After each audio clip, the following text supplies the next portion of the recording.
Mike Klein. Welcome to the Back Pocket, buddy. Thank you very much for having me. Actually, I should say Dr. Mike Klein, right? I'll take that. Thank you. I've been called worse. I love him. I think that's like a running professor joke that they're always saying. I've always, I can be called worse. That's what Dr. President Sullivan said, actually. Yes, that's right. She First kicked thing. off the podcast like that. Yeah. So we were just talking off air. This is a big milestone for the Back Pocket for us. You're our first professor that we've had on post-graduation. Now we've been graduated for 2 years. During our time at St. Thomas, when we started this podcast, we had like 12 to 15 professors on, and we're glad to be back in the realm of professors. I'm honored to kick off the next chapter of professorhood on your show. Thank you, man. This might be a loaded question, but I guess I should start here. How have you been, man? It is a loaded question these days, but personally, I've been good. I'm struggling with the situations that we're in and the overlapping situations, right? The complexity of this moment of uprising, of the murder of George Floyd, of what to do about policing, of all of those things, and pandemic, and climate change, and Me Too, and immigrant rights, and all the other movements that are swirling around us. So it's always hard to say I'm good, Right? except to say I'm hopeful. I'm good to see the way that people are coming together to try to make change, and the way that people rise up when the challenges come. Love that. To build on that a little bit, like, isn't it kind of interesting? We've spent, I think, 80 plus days now in quarantine or with social distancing and everything going on with coronavirus, and in a far more important social justice issue comes up, and it makes coronavirus just look irrelevant. Yeah, I wrestle with that too, because in a way, they are overlapping, complicating factors for each other, right? I mean, this, obviously, the moment we're in is so important and so crucial, and it's urgent. But then there is the importance of taking care of the most vulnerable in our society, being safe with each other, trying to find ways to figure out how masks and hopes for vaccines and all that come together. I don't think we can forget about one in the midst of the other. As we organize protests, people are out there trying to keep social distancing, trying to use masks, trying to be aware of health, safety, vulnerability, at the same time raising their voice, trying to make a change. Yeah. You just can't forget about any of it. Somehow you got to hold it all. Yeah. Like the other day, we just went to the sit-in protest at the state capitol. Yeah.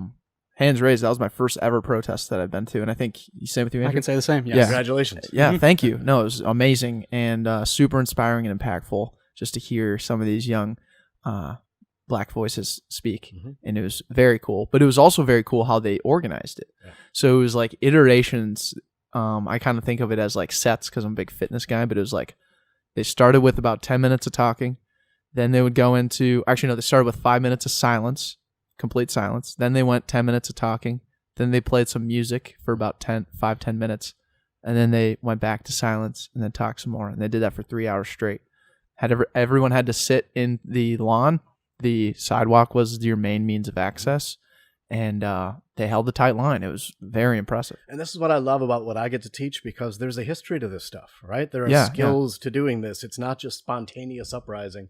It is learning from the past. It's trying to figure out the best dynamics. It's trying to pull people together from all of their different specialties and skill sets and professions to figure out how we make change effectively, efficiently, ethically. Yeah, so let's go into that a little bit. I would love to hear kind of your background behind teaching social justice and peace. I know that's your department that you teach at St. Thomas, or you're an assistant professor, I believe. Associate professor. Associate, sorry, not assistant. So could you dive into that a little bit more? Like, how'd you get into this study? What fascinates you about it? Kind of just the story leading up to today. I will, with the caveat that I'm a professor and I love talking, so you got to interrupt me and you got to stop me if I Hell get yeah, too of professor. course, Perfect. of course, Right? of course. I'll say this, and I often start out this way when I'm doing public speaking or working with groups, that you got to look at me and see I'm a blonde-haired, blue-eyed, white, middle-class, middle-aged male, heterosexual, cisgendered, right-handed, fill in the blank, right? I am all of the dominant characteristics of a dominating society, and I got to figure all that stuff out as I'm doing this work. Right. So some of it is figuring out how to do storytelling well. There's a theorist and an activist that I teach about, Marshall Gans. He grew up in the United Farm Workers movement. He went to social movements and spent time in and out of both movements and academy. He's at Harvard now teaching. And he talks about a story of self, a story of us, and a story of now. And somehow we've got to figure out how to be able to tell our own story, right? Sometimes Minnesota Nice and all of that, we're supposed to not be too conceited. We're not supposed to talk about ourselves.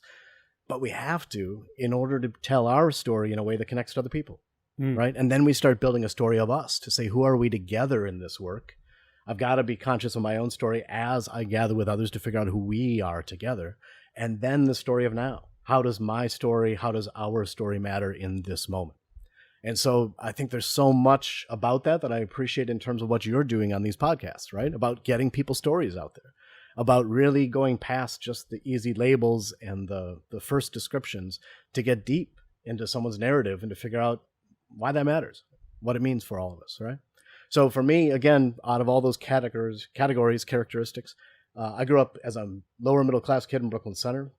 I went to St. Thomas as an undergrad in the 80s. All right. I am a triple Tommy, undergrad, graduate, and doctoral work. What was St. Thomas like back in the 80s versus now? Now we need another hour or so. Sorry. St. Thomas back then was much smaller, right? I think we had 2,000 people when I was there. We're up around 10,000 or more now. Mm-hmm. It was very much a liberal arts college. In fact, it didn't become a university until just about the time I was graduating. Gotcha. So it was smaller, liberal arts focused, whiter. It was a good place to be. But for me, as a lower middle class kid from Brooklyn Center, it was also like a fish out of water experience, right? There were a lot of people there with a lot more money than I had. There was a lot of kind of my limited experience and my very introverted, kind of quiet self being challenged by being in this new environment. Cool. And at the same time, it was a really dynamic time. It was the late 80s. We were talking about U.S. intervention in Latin America. We were talking about apartheid in South Africa.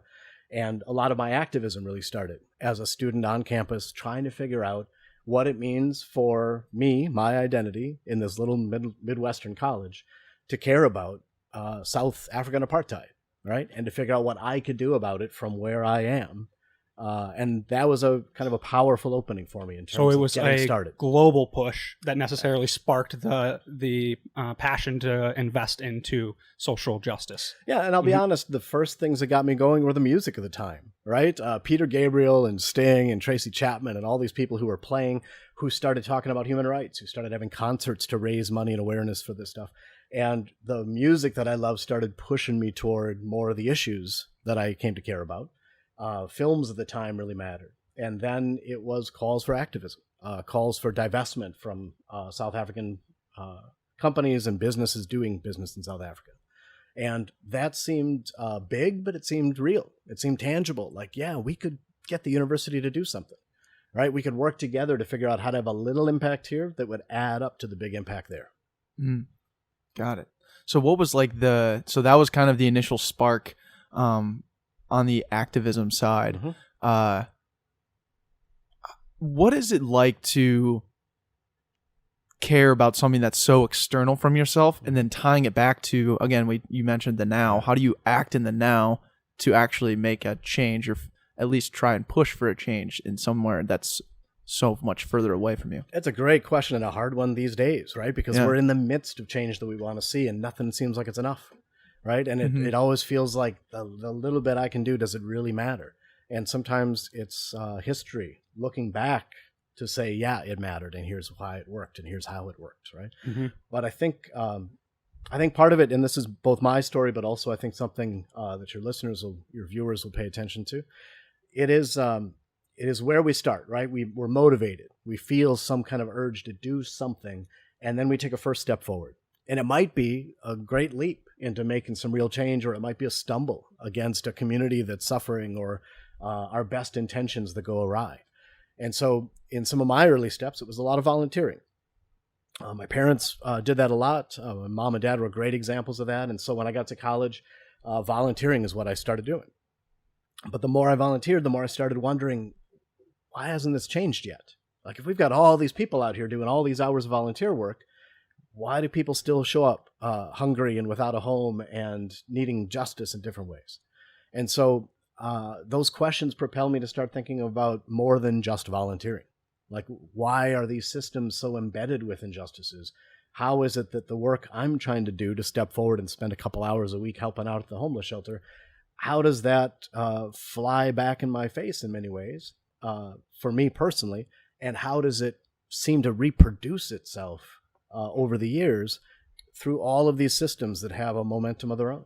The analysis started getting deeper, started imagining different ways to work, and realizing that in addition to volunteering, organizing mattered, economic justice work and capacity building mattered, community building mattered, policy level work mattered. All of that stuff had to be a part of it. And I didn't have to do it all. That's a great liberation to feel like I don't have to do everything, right? Mm-hmm. But I have to do something. And what is my something now? What can I do in this moment? And then how do I connect my stuff to other people's work, right?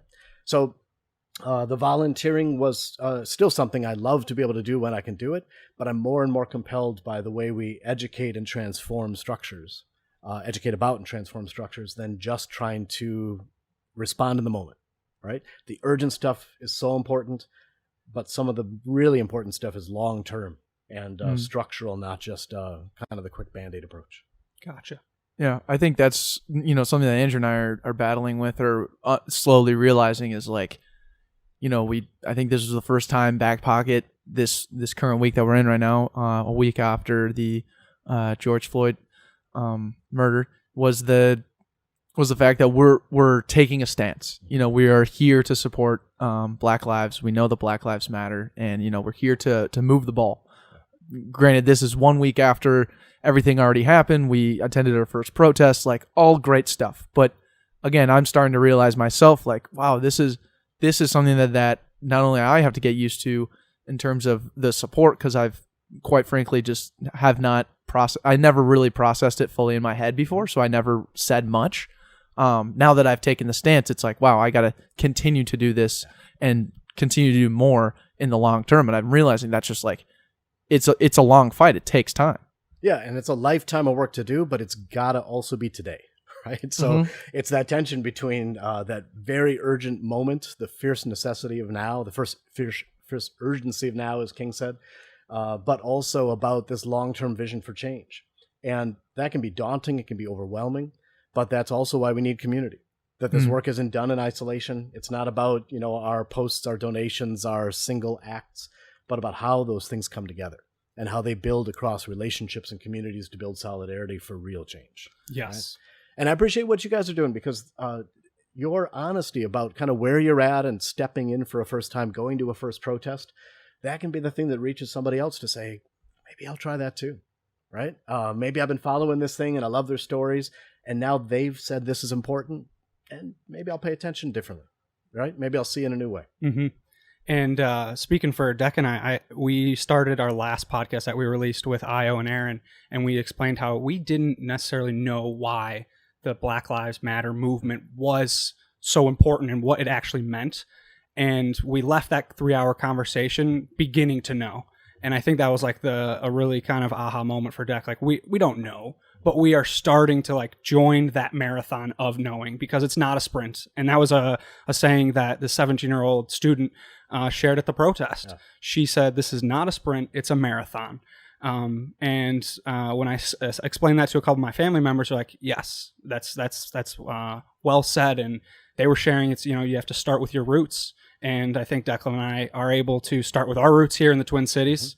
And it's pretty incredible that the fire's been lit here in Minneapolis, and that we can be that voice to people that are, just graduating in their late 20s. And that's our primary demographic. So we could try our best to help them begin to know. And being in white suburbia, growing up in the suburbs of Chicago, and then going to St. Thomas, I've been kind of surrounded by the same type of white privilege consistently. So I've never been comfortable in the uncomfortable with asking a Black friend, how do you feel in these environments? I don't know if I've ever asked that until Io sat down and Declan actually asked the question, like, how do you feel being on this podcast, sharing your message to an audience that's primarily white? So it's been really cool that, it's making me super nervous and super uncomfortable and sweaty talking about it. But it's been great to like think and try to push myself through it day in and day out. And I know it's only been a week, but I love that I have a platform that I can resort to and know that I can come to this to work through these thoughts. And that feeling is so important because we tend to shy away from it, push away the stuff that makes us feel uncomfortable. That's where growth happens. That's what learning is, right? That's where the challenge is. So I look forward to those moments now, right? It's still uncomfortable. I still feel like I'm going to make a mistake. I'm going to say something wrong. I'm going to do the wrong thing. But the alternative is nothing. The alternative is just being passive, right? Mm-hmm. So we've got to find a way to have that sense of agency, of stepping forward, of being bold, and at the same time, the humility to think about what is my place in this? How can I best contribute? What is my story to tell? What story should I leave for other people to tell? And we'll all make mistakes in that, right? Mm-hmm. And the humility to say, I might make a mistake or I just made a mistake, and then to figure out how to move forward. Absolutely. I think is central to this work. Yes. So where you kind of mentioned like you took a step even forward in curiosity rather after volunteering and realizing that these issues that you were helping out with were far greater than the numbers that were showing up to volunteer. So what was kind of the move and push to really put yourself into policy and really push yourself into teaching? I wish I could say there was one moment, but there's such a collection of things that happen over time. Awesome.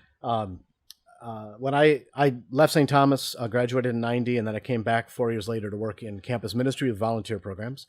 And I worked with the Vision program there, Volunteers in Service Internationally or Nationally. It's January and spring break trips to be with communities who are in struggle, to learn from them and to try to contribute something to. And one of the first trips I did was to Guatemala, to San Lucas Toliman in a Catholic mission in Guatemala. I was, 25 years old, I think, 26, barely a few steps ahead of the students that I was leading into this place. And frankly, it was still prior to the peace treaty, right? We were going into a low-intensity conflict zone to work as volunteers with this community that we knew very little about.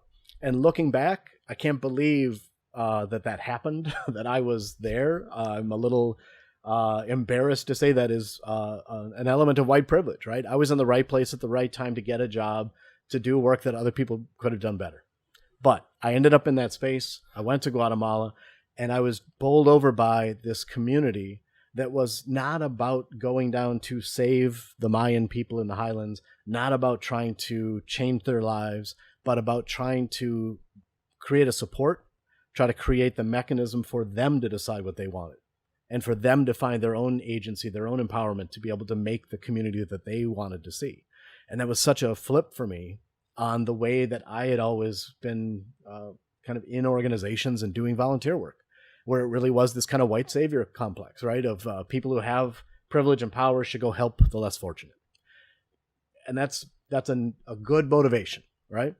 But it tends to reproduce the situation instead of transforming it.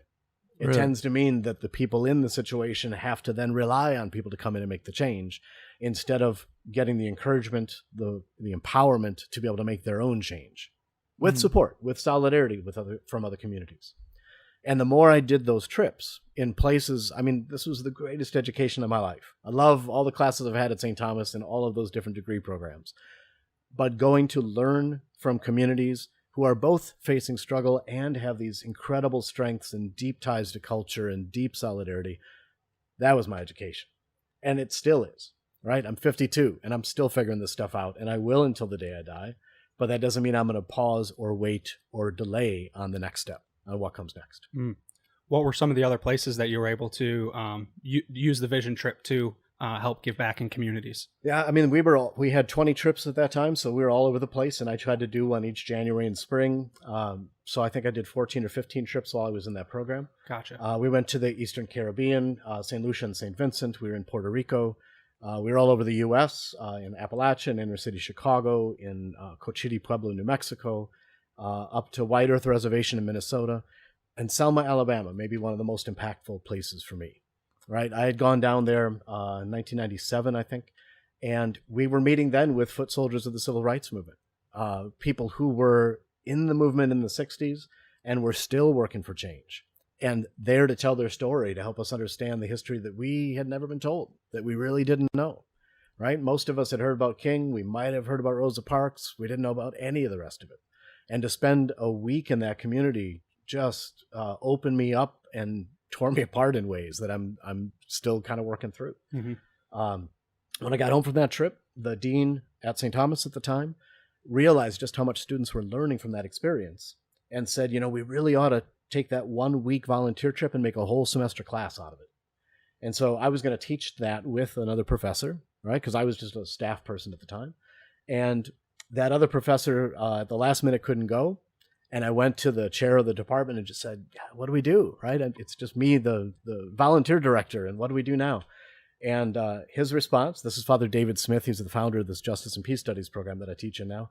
His response to me was, anything worth doing is worth doing poorly. And I had to think about that because I don't think that was a compliment exactly, but but it was permission to go do something instead of nothing, right? But I also look back at that time and think, so we did a semester-long class on the civil rights movement. And I'm the one teaching it. I'm the middle-class, middle-aged white guy. How is that just, right? Couldn't there be someone else whose identity, whose scholarship, whose background, whose experience, whose community leads them to be more qualified to do that trip? Again, another example of white privilege, of kind of being in a mostly predominantly white institution at a time when I was privileged to be able to learn from communities and then end up leading this course, another kind of privilege heaped on top of that. I was at least aware enough at the time to think it can't just be my voice in this class, right? That I could bring in activists and leaders and scholars from around the Twin Cities. And when we go on the trip, that I would make room for the voices and stories of the people in Selma and in Memphis and Birmingham and Montgomery, where we went during that week. And then coming back, trying to figure out how do we go from that understanding into really getting deeper into not just civil rights, but the Black liberation struggle and struggles for human rights all over the world in a way that was authentic, that had integrity, that decentered my voice and created room for all these other voices. I got to do that trip 8 times. Wow. And again, one of the greatest educations of my life. And when it was time for someone else to do it, whose identity, qualifications, and else, other categories made it made more sense for them to lead that trip, then I could step back and do something else. Gotcha. Right? But just such profound experiences of, again, being in relationship with, entering into communities who are willing to share their story and willing to do some of that education along with us. If you have any, what were some of the more impactful stories or maybe findings that you had when you were down in Selma? I think a lot of it for me, I'm remembering something that you said when you asked this question to begin with. It was one thing to go away to Selma and to see all of the injustices that remained, right? Mm-hmm. Selma's done a lot to try to come from where they were in 1964 and 65 with the march from Selma to Montgomery. There's a lot of work that's being done. There's a lot of political work, a lot of grassroots community work, and change is happening. But at the same time, when you go to Selma, it's still Broad Street down the middle, and it's mostly the white community that way and mostly the Black community the other way. And the disparities are stark, and the reality of racism is still very apparent. And then we drive home, right? And this is one of the profound lessons that sticks with me. We're driving home. We had a 15-passenger van and 12 people packed in, and we're driving through the night to get home from this week-long experience. And the whole time, people are processing, just kind of talking it through, trying to imagine how do we make sense of this and how do we carry it forward. And one of the things I kept hearing is students talking about how bad the South is, right? The racism of the South and how it's so black and white down there, and it's such a long history of terrible racism and such segregation. And so after 24 hours in a van, we're finally getting home. Everybody's exhausted and ready to get out. But I'm hearing these stories, and I decided I'm going to pull off the highway, and we're going to take kind of a circuitous route home. And we go through the west side of St. Paul and downtown, and we go through the east side and the north side and Frogtown to get back to St. Thomas. And at first people are confused, like, why are we doing this? Let's just go home. Let's just get this done. Why are we in all these neighborhoods? And I didn't have to say a thing. It didn't take them long to realize these cities are segregated too. It's really clear to most people where the Black neighborhoods are, where the Latinx neighborhoods are, where the Hmong neighborhood is, where the Somalis live.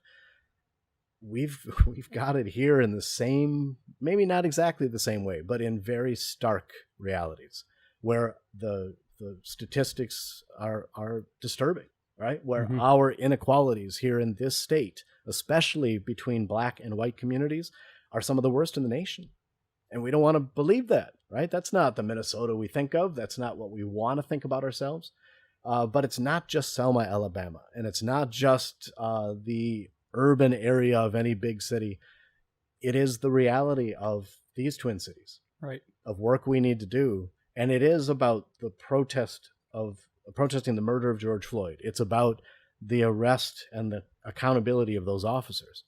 But it's also our economic systems, our education systems, our policing and prisons, our jobs. I mean, all kinds of things that we have to do on a structural basis yet. Right. And that's where, what we talked about earlier, like where it can start to become overwhelming, because as we start to listen to these voices, as we start to learn more and unpack and getting, like you said, go into the history of how, wow, this has been going on forever, like what it feels like. I mean, where do we start? I mean, and I would ask the question in the light of, if you were a 24-year-old white guy or girl in the community right now, what could you do? And I want to say the short, easy answer, which isn't this simple, but the short, easy answer is start where you're at, right? Look in your where you live, with your families, with your communities, with your job, and try to figure out if you can start making change from where you are. Right? It's a great thing to go to the protest, to go show up for a prayer vigil, to pay attention tomorrow for the funeral services for George Floyd, to help create art, to engage in mutual aid. We all have something different to offer. And we're not all called to do all of it all at the same time. But we are called to do something. So even for me, again, I'm 52. I'm a peace studies professor. It feels like I should have all this stuff figured out, and I should know exactly what to do and where to start. And I'm overwhelmed. There's a lot going on, and it's hard to know where to begin. But I also know that my job is to teach. So I'm going to spend a lot of time thinking about how I teach, what I can do now, what I can do going forward. This is going to change me if I'm paying attention, if I'm taking responsibility for that. It's going to change my syllabus. It's going to change the readings that I bring to class and who my students are reading, right? It's going to challenge me to think about how we get outside the classroom and learn from members of the community, just like I talked about with that Selma civil rights class long ago, right? Not to be so clear about my own sense of what is right and true and just, not my own assumptions and my own knowledge and expertise, but to think, what is mine to do and tell? What is mine to do with others? And what is mine to let others do? Right? And that's not a simple, easy thing to do. It's not a one-time decision to make. It's kind of a constant processing of who am I in this? What is my role? And how do I work with others to create more than the sum of its parts, more than what I can do by myself? And we've been asked that same question, like how, since having that conversation by friends and people who listen to the show. And we even asked Io and Aaron, like, how do we make that change? And they gave more interpersonal answers, like be comfortable with the uncomfortable, own your responsibility, own your accountability, ask yourself how, because when you personally put yourself in that personal reflection, you'll come up with things that they necessarily wouldn't have thought of, or they are doing, but not necessarily applicable to you. We had a conversation just with our roommates the other day, and they asked us how. And like I couldn't come up with a concrete answer, and it was driving me nuts. We just talked with Io and Aaron like an hour before. We're like, no, this is how it is, and it just like felt like we were over explaining, and I don't think anything was like really concrete. But yeah. And then the more and more I thought, like, how can I make the change outside of just having the conversations on this show? And I was like, oh, there's a simple one. When people are asking you, are you safe right now in Minneapolis? Instead of responding with, yes, I'm safe. I'm removed from the chaos. I'm in a safe spot. there's a way more proactive answer that you could simply have, because now you're a messenger. You have a family member from Chicago, you have a family member in LA and Atlanta asking you how you're doing. You have the opportunity to express what's going on here, and now they become a messenger when they're asked what's happening in Minneapolis, or how your cousin is doing, how your friend is doing in Minneapolis, and simply explaining there's unequal treatment going on here in Minneapolis, and we are taking action through protests, and there are riots going on, and we are doing our part to create a voice of the unheard, and trying your best to explain that situation so that when the person hears it, now they're going to be a messenger to the next person. And that was like a little simple way. That's how I can make a difference outside of, having these conversations, and that will evolve into the next thing. And there's so many pieces about this that are central to what I get to teach, right? About justice and peace studies, looking back at how people have made change, and think about how to be strategic and tactical about the change that we can make now. So I'm happy to just unroll this now. Yeah, please. Absolutely, please. Right? I think part of it, though, I don't want to just repeat what some of your other guests said, because it sounds like they covered it so well. I heard that podcast, and they had some great stories to tell, and that kind of inner work is so important, right? And we would say there is this intrapersonal work to do, this stuff inside that we've got to work out. There is interpersonal work in our relationships. There is community and organizational work to do, and then there's systemic and cultural work. And in some ways, we have to figure out all four of those levels. We really have to be inside and with each other and making change, and then trying to really transform society as well. So when we get down to it, though, concretely, it's about, I think, looking back at how have people dealt with this in the past, right? How have people in similar situations learned to make change in ways that we can pick up and work with? So we've got all these kind of models and concepts, and this is where I'm looking for the blackboard. Where can I start? Our board's over there. We need to put that on wheels. It, yeah. I'll send you graphics or something if you really want. But one of the things that we use in our classroom is called a social change wheel, right? And it is about thinking through strategically different categories of change and what is most appropriate first, second, and third. What are things that should happen concurrently? What strategies depend on each other? So we've got. You ready for the lecture now? This is Professor. Jump in. So I love how you're pre-hyping your lecture. This is awesome. There you go. So 7 categories in this wheel, and this might be a conceit of an educator, but education's in the middle, right? If somebody asks you how you doing, that's your opening to give them an answer you want to give, and it might be more than they were looking for. But you can say, you probably saw 38 seconds on the nightly news about what's going on in Minneapolis. Let me give you a few minutes about how I see it, about what I'm understanding, and complicate it for you, right? Make it a deeper, richer understanding of what's happening. So education is often in the center because people have to understand, but they also need to learn how to make change. So whenever we're talking about change, education is something we're always either coming back to, starting with working in somehow. But then these other categories, right? Volunteering still matters, right? I don't want to disparage that from what I was saying earlier. We have to be able to meet people's immediate needs. And a lot of what's happening right now in the Twin Cities is really under a category in social change or social movement theory that we call mutual aid. When people can't rely on the police to police the neighborhood anymore, they set up their own patrols, right? When the food sources, the grocery stores burn down or are shuttered, then people come together to figure out how to make food pantries, how to create what they need when the thing you usually rely on goes missing. Right? And so that sense of mutual aid, of supporting each other, of volunteering in the moment is crucial in the midst of crisis. And that's one of the ways that we can step forward. I know a number of the students, graduates of our program, have simply put out on Facebook or on Instagram, here's my Venmo, send me $20 if you got it. I'm going to collect a bunch of money, and I'm going to respond to a community that said, here's what we need, and I'm going to go shopping. That way it's one of us instead of 20 of us, right? And that's about the pandemic and all of that too, trying to stay safe. Mm-hmm. But it's coordinating people's generosity, making sure that communities get what they need, and then going out and buying the stuff and bringing it to them.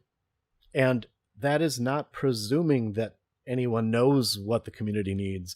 It's responding to their call and then trying to be an organizer of the people you know, the friends who can send you $20 on Venmo, and go out and buy this stuff. And I've had students who've been reporting back. They will take pictures of the receipts of the stuff they bought, pictures of the back of their car full of stuff, and say, here's where your $20 went.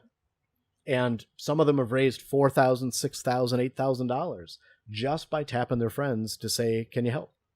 Right? Mm-hmm. So that category of direct need, meeting a direct need in the moment, is essential in the moment. It also doesn't make the change, right? It sustains people. It addresses the immediate need. But then we've got to start thinking about how the bigger changes happen. So the other categories are things like community building. And this can happen before the crisis or after the crisis, right? If we think back to something like the civil rights movement, it was the black churches and the black community organizations that had already built this sense of community that could rely on each other. And when the crisis came, when the protest happened, you just call people up because you already have this community of people who will respond. So community building work needs to be constant, right? All the way through, before and after the crisis. We have other options to work on capacity building, trying to help people gain the skills they need, trying to help communities gain their own self-reliance economically instead of having to rely on outsiders or big box stores to be able to sustain small businesses, to be able to help businesses do better at what they do, to be able to build the capacity of leadership in the community through training and through workshops, to be able to better organize, better hear what's going on in the community, better direct those efforts. We've got work that we can do around the formal political process, around voting and voter registration, around supporting candidates, around trying to get people to run for office who may not have been represented in the halls of power before. And then related to that is public policy work. And this can be direct public policy work, which is really, legislative work and lobbying legislators and trying to do national and state level work, top-down kind of work. Or it can be work that really happens from the bottom up, trying to figure out how to advocate for the causes you care about, trying to step forward and connect with legislators through emails and calls and visits. We have grassroots organizing work to do, which is somewhat about that policy work, but it can also just be about getting neighbors together to talk about the things they care about the most, right? A lot of organizing work happens not by saying, here's the problem, let's get people to do something about it. Instead, it's about going out to say, what's the problem? And how could we work together to do something? Mm-hmm. There are power dynamics that are really important in some of this work. And one of the ways I like to sum it up in the classroom is to say, what if we think not about what we're going to do to people or for people, but with people, right? Those little words have a lot to say about power. Because when we're doing things to people, it's kind of paternalistic and it's assuming that I know what somebody needs. And to do it for them is maybe generous, but it's also about assuming that we're going to do it and they can just passively wait for us to make the change. Mm-hmm. But to do it with somebody means we need to be in communication. We need to know them. We need to listen carefully to what they most want and then figure out how to work together. So figuring out to or for or with might be a really important question in all of these moments. And then sometimes protest, right? Confrontational strategies. Sometimes things just aren't changing. People don't get arrested. People aren't paying attention, or things get swept under the rug. And then we have to go down to the Capitol. Then we have to march through the streets. And we have to figure out how to make our voices heard in a way that breaks a deadlock, or that raises an issue that's being ignored, or that puts pressure on authorities to be able to make the change that needs to happen.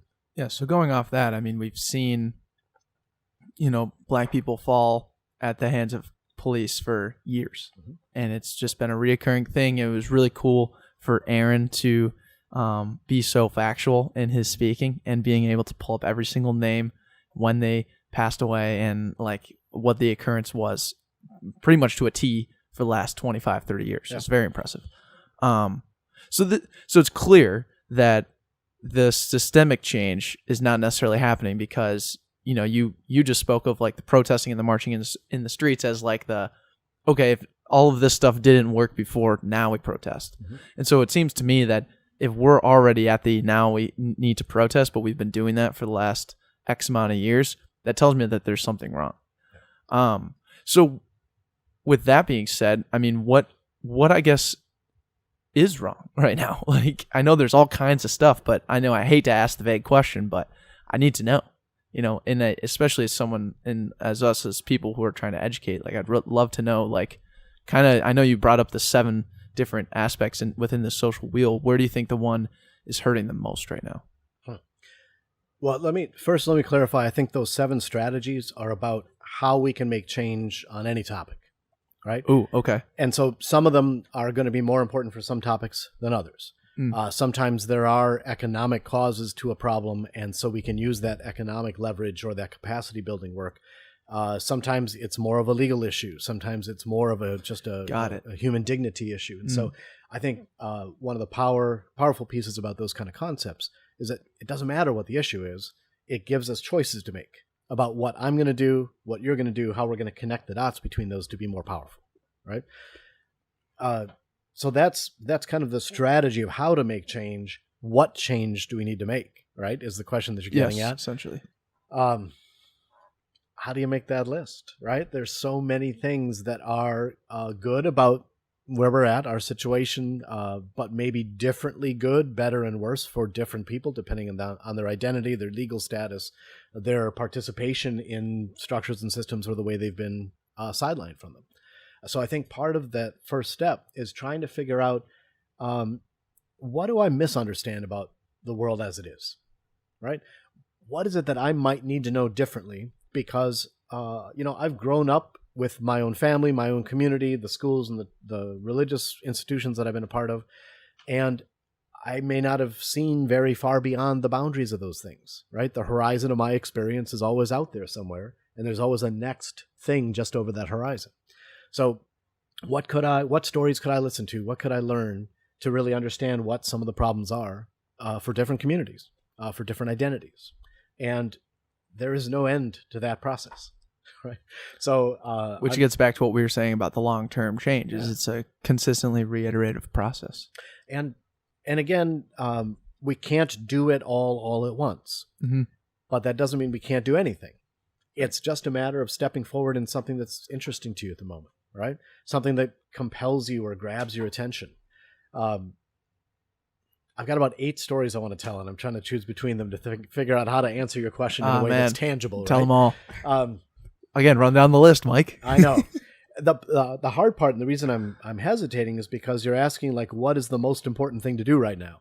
And there's a lot of ways to qualify that, to say, well, it kind of depends on who you are and what you want to do. And, right, and I think that's a great basis. Right. So I'm sure as you tell one story, it's going to tie to the next one, one. Well, how about this? Let me refer to one person and then tell this story that I've got in mind. Beautiful. So Ricardo Levins Morales is an artist here in the Twin Cities.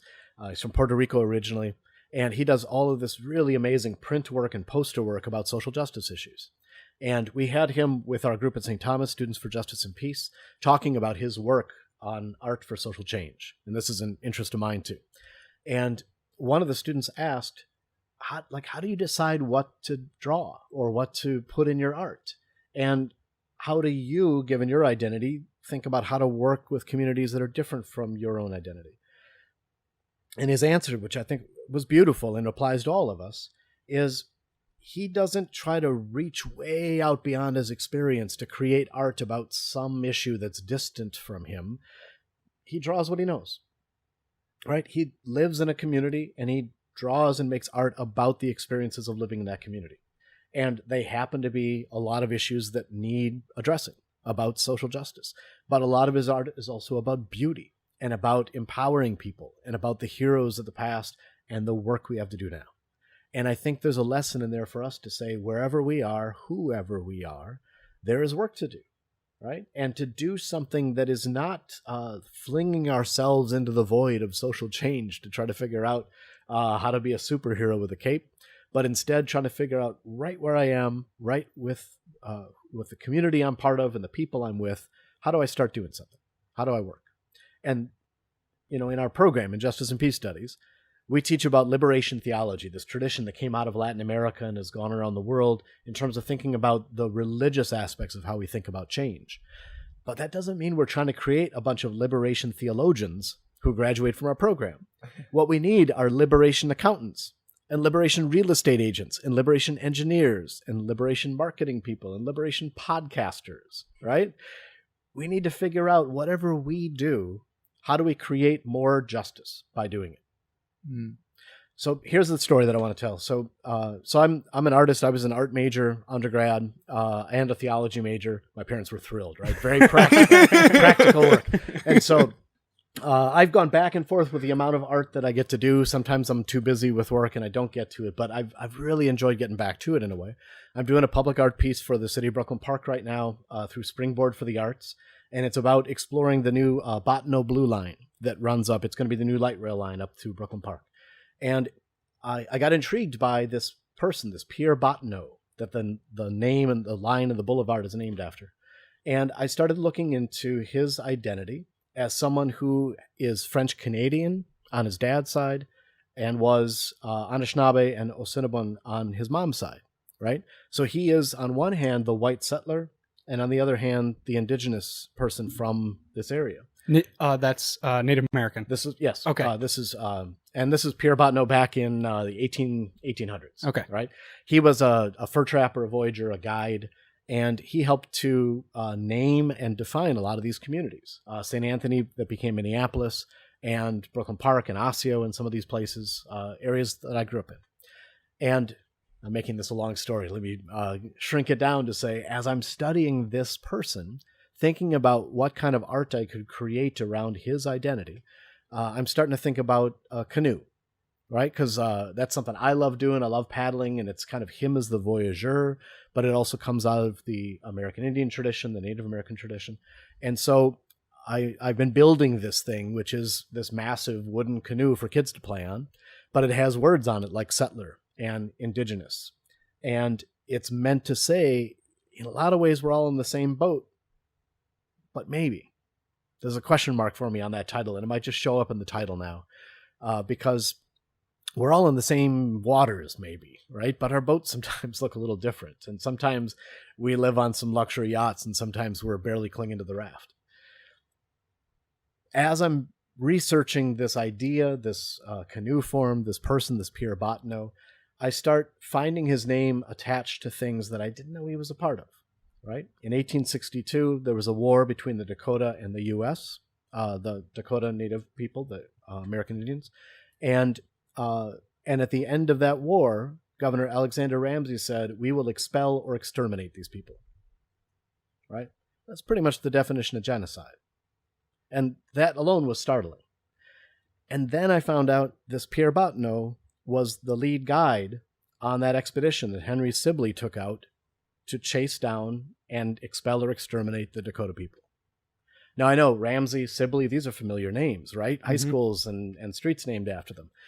And there's this history of genocide, and it's not new to me for what I teach, but it's becoming suddenly very real in the resources that I'm finding, the stories I'm finding from history. And then just one step further, and I'm getting to the point of the story, under Pierre Botno's name is another person's name, Abner Spencer, my ancestor. Whoa. He's a soldier on that expedition going out to expel or exterminate the Dakota people. My family, right? My people.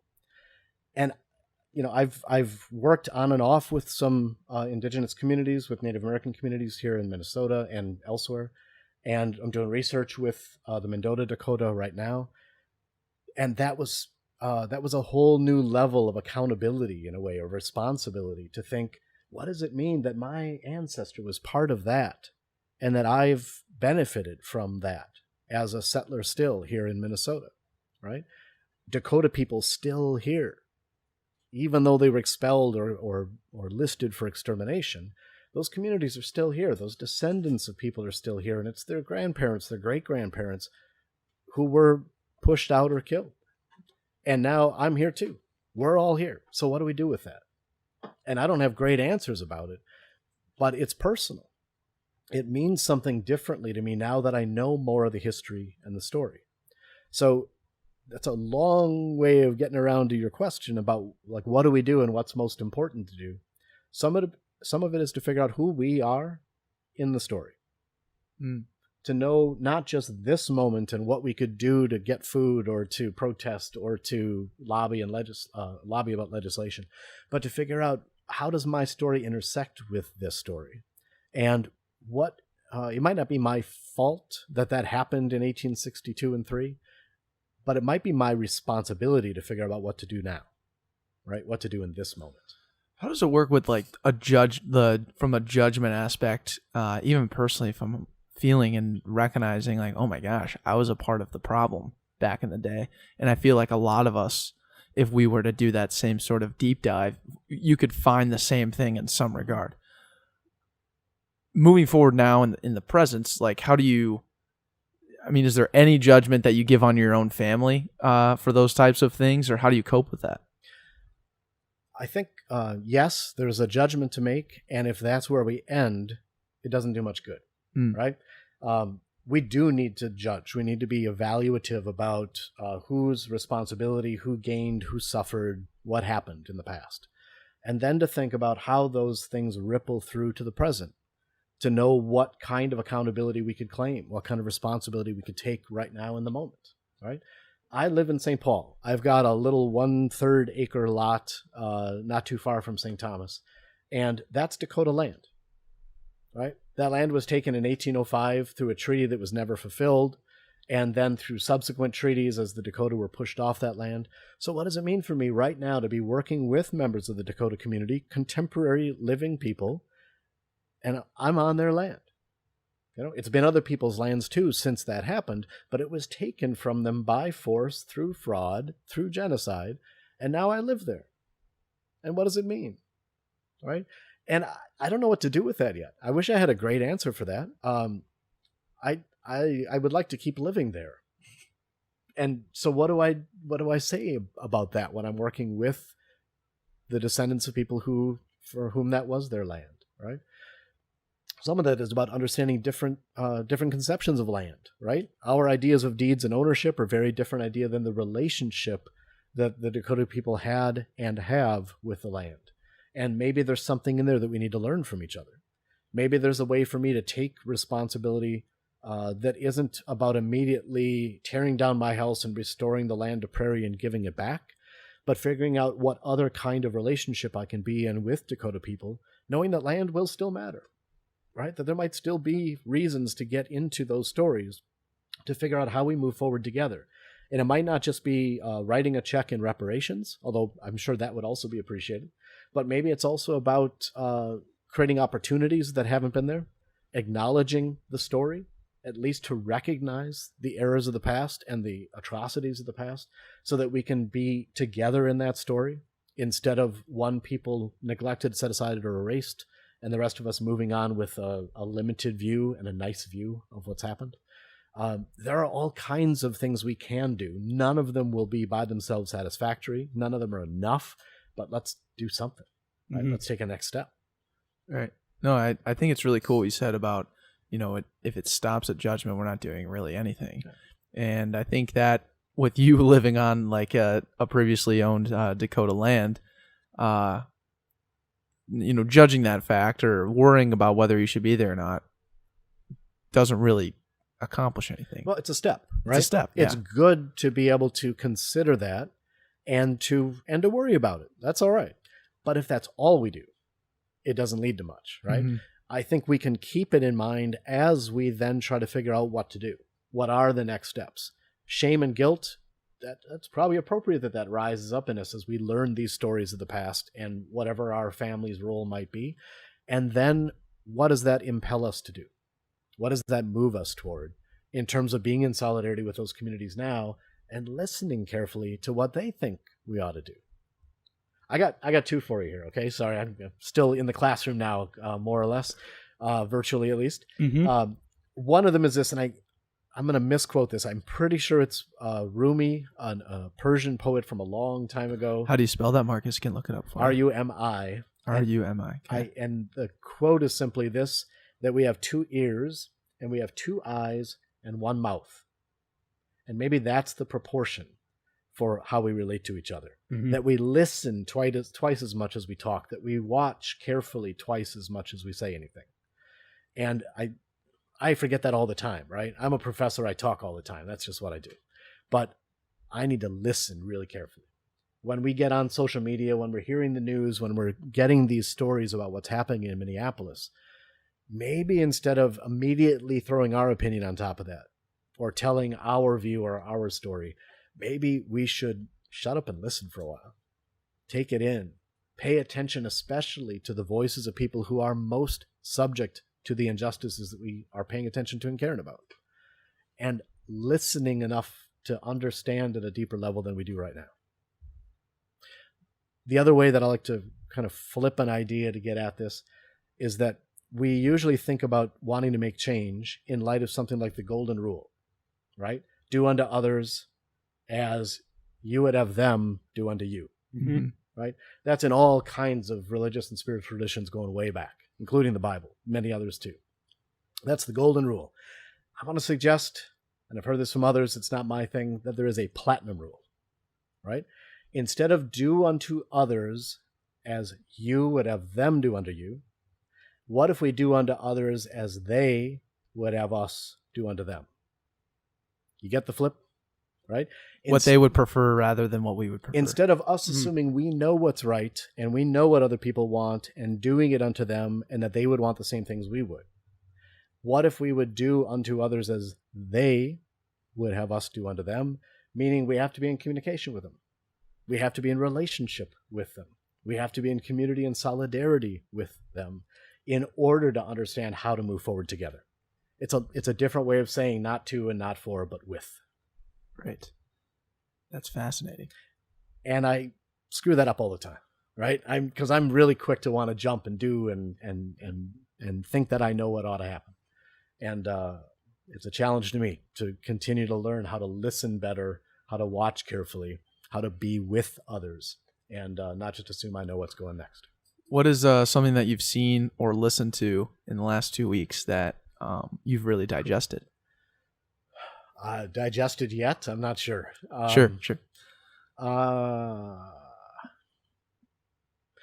would say this, and this is why I'm hesitating about it being digested yet, because I think I'm still working on it. Lots of people are still working on it. It is the first night when so many buildings went up in flames. Mm-hmm. Who burnt down those buildings? Right? And that's in the debate right now. That is it's in the news. It's on social media. It's in conversation. The questions come up like, why did they burn down their own neighborhood? Right? And so then you hear alternative stories or answers to that question to say, Black people rising up to mourn and to grieve and to express anger about the death of George Floyd are not burning down their own community's buildings. It is, and now fill in the blank, right? It is, according to the governor, out-of-state activists who are coming in across the border, 10,000 of them to burn down our cities. Oh, maybe it's not all out-of-state people. Maybe it's people from in Minnesota. Maybe it's still people in the Twin Cities. Maybe it's anarchists. Maybe it's white supremacists. Maybe it's Boogaloo Boys. Maybe it's Proud Boys. Maybe it's... And I've had to shut up in that because from my own biases, what I want to say is, of course, people in their own neighborhoods would not destroy their own neighborhoods. Of course, it must be somebody else, not us. Not Minnesotans, not Minneapolitans, not people from the Twin Cities. It must be someone else who's doing this. And then there's conflicting evidence, right? It's clear that there are people coming from out of state. There are people from greater Minnesota. There are people from the Twin Cities. There are people from within neighborhoods who are causing destruction and damage. And there is a long tradition of outside agitators being blamed for the destruction of protests. And sometimes the claim that it's an outside agitator makes it easier to crack down on the people who are actually leading the protests, right? Mm. And so, and I'm not claiming any one of those things to be true. I'm saying in this moment what I've tried to listen to and learn from in this week is that there is probably some truth to many, if not all of those claims, and then how much truth? And what do we do with it? And how does it change the way we try to act in the moment and create policy going forward? Right. And, again, going back to the Io and Aaron podcast, they kind of reiterated that same thing. Like, yes, that first night after it happened on Tuesday, they were furious. They had a lot of anger built up and they let it go. And, looking at the news, Io said, hey, yeah, I was recognizing all my boys out there. Like it was a crazy moment, but we were all there. And then he said, The next day a little less, the next day even more less. And he's like, it kind of came down to, this was now the black community created a platform for opportunists to take advantage. And this really is in line with, it's not unusual in terms of social movement theory, right? Social movement histories, right? That there are in many protests agent provocateurs who might come from splinter groups, they might come from antagonistic groups, they might come from law enforcement. Right? Yeah. And if you're angry and you're just pissed off and you can't stand it anymore and you can't live like this and you can't breathe, and somebody whispers in your ear, maybe we should break that window, right? That's what an agent provocateur is in a social movement, in a protest movement, right? Somebody who is there not maybe to even do it themselves. I mean, we've all seen that video of the guy in black and the gas mask smashing the windows of the AutoZone. Right. Yes. And sometimes it's just that blatant. Other times it's just someone saying, you know what? You deserve to throw this brick. Your anger is righteousness. Maybe you should take one more step. Right. And the history of social movements is full of those kind of agent provocateurs who weren't necessarily part of the community rising up or about the strategic campaign of the movement, but people who were there to see it go another direction. Right. Beyond that, you've got all kinds of the other splinter groups who are on the edges of or countering from within or coming from outside, who decide, 10,000 people are going to peacefully march, but 3 people break a window. And on the news that night, what you're going to hear is protests turned violent when windows were smashed downtown, right? And it disregards 9,907 people, 97 people, because 3 people broke a window. And those are the kind of dynamics that are common in social movements. Those are the kind of stories we need to investigate and be critically aware of and try to make sense out of when we get these little snippets on the news, when we see the post on social media. Mm-hmm. And then flipping it on the protests that have you seen been successful. You mentioned earlier when we were talking about the one that we sat in at Lower St. Paul, how there is a systematic approach.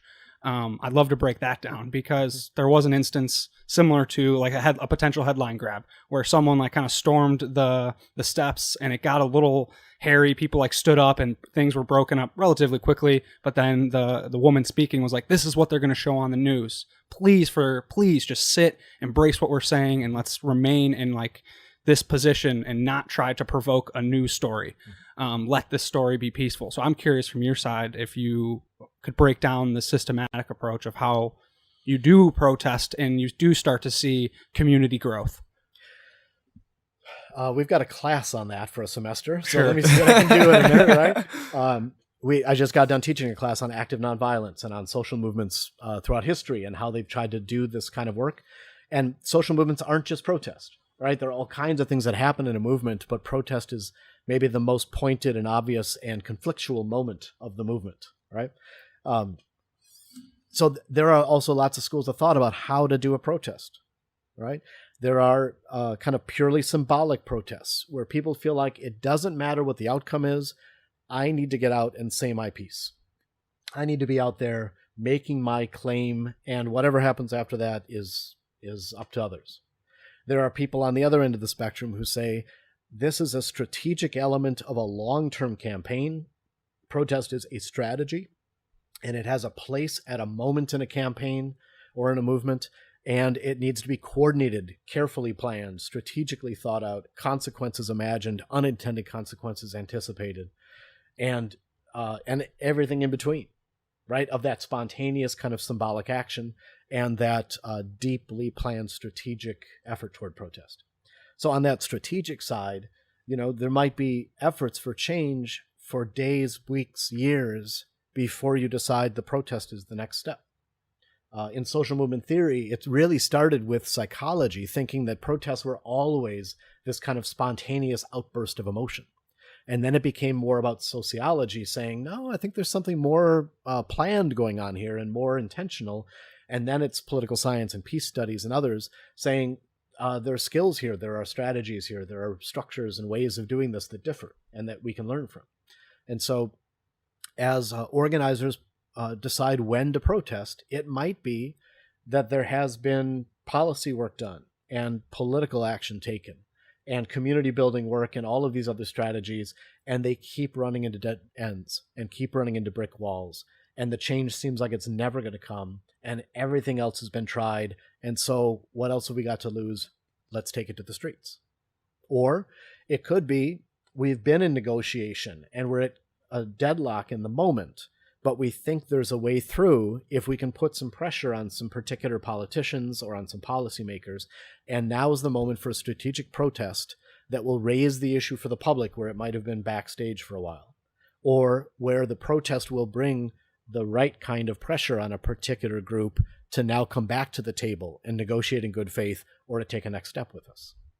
So protest organizers may or may not do the permitting process of whatever jurisdiction they're in, right? Mm-hmm. I use this example at the University of St. Thomas. If we're going to have a protest at the university, you can do it in the quad or out in front of the arches at St. Thomas, and that's under the jurisdiction of the university. If you get to the sidewalk on Summit Avenue, that's the city. If you step out into the street, it's the county. If you get onto the median, it's the park board. And every one of those people has a different rule or a different set of rules about protest. So you've got to be really strategic about who you're going to ask, where you're going to do it, how you're going to do it, and to think about the consequences of each of those choices, right? Protest organizers likely will work in coalition with other groups. Now it's not just you, but you've got to be on the same page with the other 7, 10, or 25 organizations who are co-hosting your protest. You've got to think about whether you're going to have marshals or peacekeepers, people who are trained to intervene if it goes the wrong way, if somebody disrupts your plans for the protest, or if that outside splinter group starts doing something you don't want to do. Right. And the one that we were just at, the National Guard was throughout the whole protest. I mean, there was 10,000 people there. The National Guard was walking up and down, passing out water and snacks to keep people hydrated, but also to keep peace. But then the actual protest was led by a high school, right? 17 and younger, primarily women. So it was very interesting to note that these were the voices that, stood up in front of the 10,000 people and shared their messages. Right. And again, law enforcement, protest organizers, outside groups, participants, all of these people have a different motivation for being there, and they might have a different idea about what's supposed to happen. And so it is a fraught situation, and it's fascinating for that reason. But to be an organizer of those things is an overwhelming task to figure out how to anticipate all that, right? Mm-hmm. Oh, yeah. I mean, another example, there was a Black Lives Matter protest in January of, I think, 2015 in St. Paul, and it was on University in Snelling. It came down University, but then took a turn over the highway, and then came along Concordia. And I was in the march and saw a friend of mine who's in law enforcement.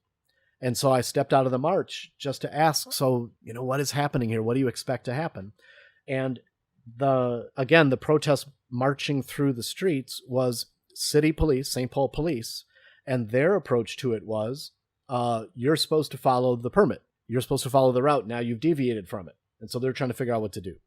The sheriff's office is there, and they're saying, we're just going to clear the streets and make sure everybody gets through safely. I don't care about the permit. That's somebody else's deal. We're just going to make sure you've got room to do what you need to do. And then there's a ramp going down to the highway, and the state patrol is there, arms crossed, cars across the ramp saying, you are not coming this way, right? So you've got 3 different law enforcement folks, squads, all doing something a little different. And the protesters and the organizers have to figure out how to negotiate those dynamics too. Right? Mm-hmm. Wow. To try to get to the point of their protest, which might be, again, raising awareness, influencing policymakers, expressing anger and channeling people's anger. Yeah. One reason you do a march is because otherwise people are going to use violence. And if you can get them to march for a mile to the Capitol or 55 miles from Selma to Montgomery, you might channel that anger into something more productive instead of seeing it go off into violent and unproductive means. Yeah. So even touching more on the means and methods of the protests, like when the Black Lives Matter actually did get on the highway, and they created that sort of like how Aaron kind of described it was like, we want to inconvenience people to grab their attention and then explain to them why we're doing this. Right. So how would that even work? You know what I'm saying? Like that's a totally different. I mean, the intention makes sense, but the process of how to execute that seems crazy. Well, and part of it is very much like Aaron said, it's about getting people's attention, right? And people have been working on issues like this for decades. Right. Maybe we can say longer than that. Yeah. Trying to make policy change, trying to influence how policing happens. And it doesn't seem to change. And so at some point, one of the reasons people protest is to try to bring forward something that's been neglected, something that hasn't moved, and to try to push it further. But part of it too is that we have, again, this is the kind of social movement theory piece of this, repertoires of contention, we call it, right? Usually in St. Paul and Minneapolis, we go to the Capitol, we make a bunch of signs, we have a bunch of speakers, we listen to some music or performances, there are some claims made, people pass out, next steps to influence your politicians, you go home. And that's how we protest, usually in the Twin Cities. In Paris, they barricade the streets. I've never really understood why, right? Like, you set up a bunch of stuff, you block off the street, maybe you start a fire, and then you create a confrontation with the police. We don't tend to do that here. Once in a while, maybe. But, Paris does their thing, we do our thing. And if you keep doing the same thing over and over and over again, at some point, people are like, yeah, another protest, another thing, no big deal, nobody cares, the news won't cover it, people won't pay attention. So the idea of going onto highways, there are cost-benefit calculations being made there. Yeah. Right? About there are risks, there are inconveniences, there are dangers to this, and people aren't paying attention when we gather at the Capitol. People don't seem to care when we have a march through downtown. So here's a new repertoire. Maybe this will get people's attention. Got it. Mm-hmm. And that goes with Colin Kaepernick and him taking the kneel during the national anthem. Yep. That's something, I can't remember what Olympics it was, but it was a similar act where the two guys took up their hand with a black glove. Right. And this time Colin Kaepernick was taking a knee for social injustice, and everyone took it like it was the arms people fighting overseas. And then that's what created the giant uproar, because no one had done that prior. That's not in the rule book of protests. Right. I don't like that. Now, anything similar to that, we hate. We do not like, and we frown upon that. Right. Now it's two-sided. And now it's two-sided. And so they created the conversation. Yeah. And to your point, like the idea that it sparked a totally different argument from the original intention. Like, that's got to just be horrible, and just sucks. Like, right. And that's what Io was saying. What was the term he used? Gaslighting. Yeah. They were putting Colin Kaepernick in a different box to blame him for something completely different, so that now he's the ultimate bad guy, when really he was doing something that now, right now, everyone is fighting for, or, the Minneapolis and what Tekla and I are trying, we're fighting for. But when I looked at it at first, I followed the gaslighting, and I was like, why are you disrespecting the troops? Why are you doing that? And I let the narrative get pushed the wrong way. Because we just didn't know. And it goes right back to what you're doing. Storytelling matters. How you frame the story and how you create a message matters to people, because most of our experiences are not direct experiences, right? We live in a neighborhood, we have roommates, we have family, we have these limited experiences about the world, and almost everything else is mediated to us. That's why we call it the media, right? Because they are taking something that happened somewhere else and they are telling us a story about it. They can't tell us everything. They're leaving out parts, they're telling us parts, and there are interests in all of that storytelling, right? And so anytime there's a story told about Colin Kaepernick, who's telling the story matters, what their agenda is matters, how they tell the story matters. And sometimes the story just gets out of control, right? The meaning gets shifted. Oftentimes the meaning is shifted, right? There is an intention to take that thing and make it something else. And that's politics. That is the political, is trying to convince people of a certain position, trying to show people, no, he's wrong, we're right. But it can also get to a point where it's inauthentic, where there's no integrity to it, where it's clearly just a political manipulation. And I think that's the challenge for you as podcasters, for me as an educator, right? Everything I do in the classroom either reproduces society as it is or challenges it and changes it. And that's a huge responsibility. And the same thing to you. Every time you decide who to bring on as a guest, every time you ask this question, but not that question, right? There is that possibility that we are just letting something go that ought to be challenged, or not carrying something forward and raising it up that needs to be expressed. Mm-hmm. What a massive responsibility. Sorry to lay that on you all this Yeah, that's tough. That's a head scratcher. I know this isn't a new idea for you, but it is that sense that we have a tremendous responsibility when we're telling a story to try to get it right, but not just as if there's one right way to say it, but to think about who's left out of that story, is it mine to tell, and what consequences will it have? Mm-hmm.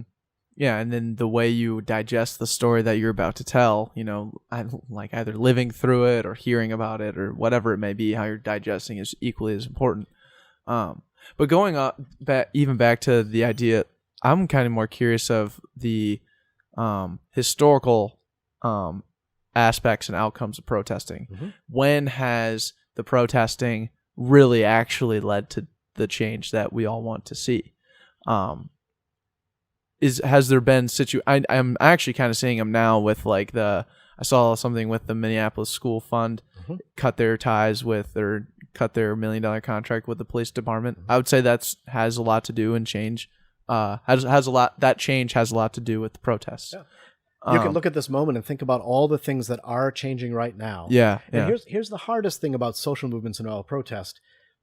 It's very difficult to say, here's the cause, here's the effect. Yeah, insert in ins and outs. Right, because there are so many dynamics at play. But would we have now murder in the second degree for Derek Chauvin? Would we have Keith Ellison as the lead prosecutor? Would we have charges for the officers? Would we have the U of M separating itself from the Minneapolis Police Department? I mean, there are all of these things that are happening right now that weren't happening a few days ago, that are happening now. How much is that about protest and public pressure? And I'll say this definitively, we can't know exactly the cause and effect. We can be fairly certain of an effect. It might not be the only thing that made the change, but it throughout history, we can see where it has made a difference, right? Protesters outside the White House changed Nixon's mind on lots of issues that wouldn't have happened except for those protesters. The movements of the past, so I'm getting lost in all kinds of thoughts here because there's so much to say about how to show the connection between these things. Sure. Many of the things that we take for granted right now as either rights or privileges come out of social movements.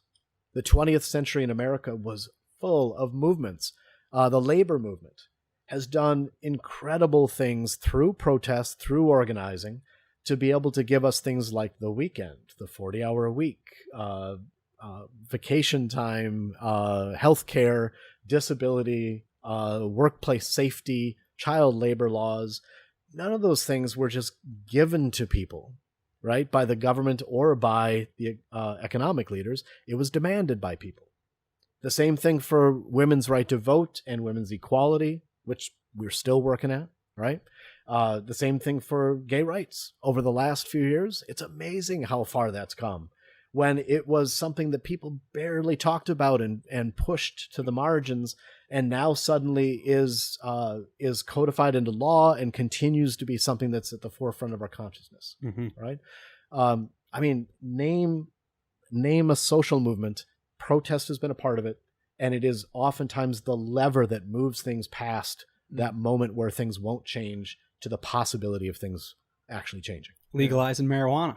It's making its wave. It is. And it's amazing how far that's come in just a few years. Right.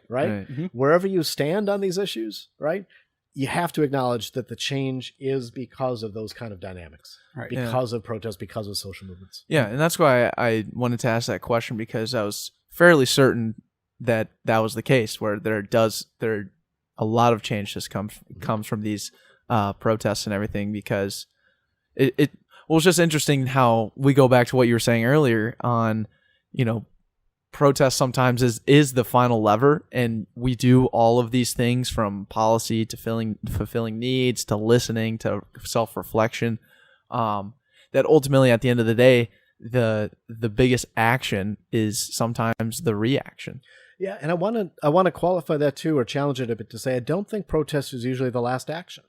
I think it's the biggest thing we see, and sometimes we're surprised by it and it looks like the first, and sometimes it's the last big thing we see and it looks like the end. But even in Martin Luther King's philosophy about social change, he said protest is a moment in a movement, a moment in a campaign. First, you collect the facts of the injustice. You make sure that you actually know what's going on, not just have a good impression or a good idea about it. Then you engage in negotiation. You try to figure out through the channels that are available to you, how do you make change? Through legislation, through city council, through the police union, through whoever it might be, right? To figure out, is there an opportunity? And if there is, use it.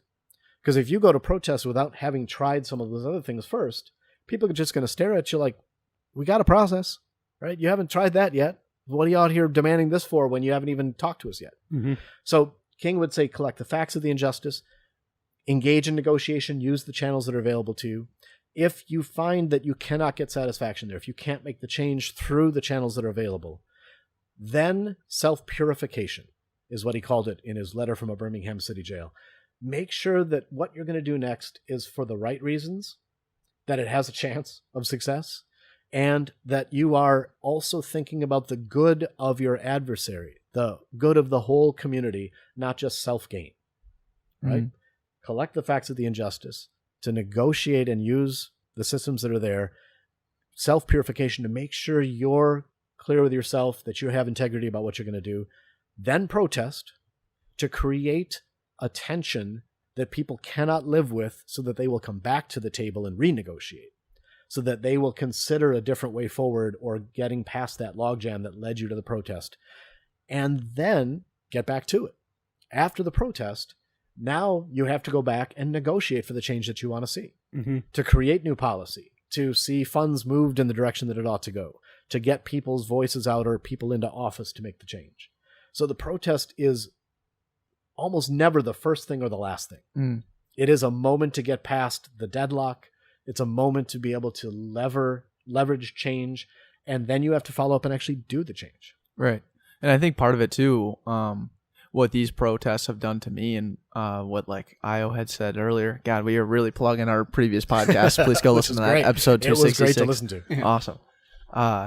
Was, just like for white privileged people, our hierarchy of things that we value, sometimes racism doesn't directly impact us on a day-to-day basis. And I think what these protests have done, and everything that's gone in these last couple of weeks, is raised that that word, that symbol of racism. It's gone up. And I feel like everybody would probably, before all this happened, would probably have said, yeah, racism is an important thing to talk about. It's an important thing to think about when you're voting. But now, after seeing, listening, digesting, talking, having these conversations, all these different things and impact, now I feel like people are actually a little more confident in putting that up higher up on their list. And what I want to, you had a question. No, keep going. What I want to say in that moment is, okay, if we're now paying attention in a new way, if it's now up there on our list, that's a start, right? That's step one. Yeah. Right?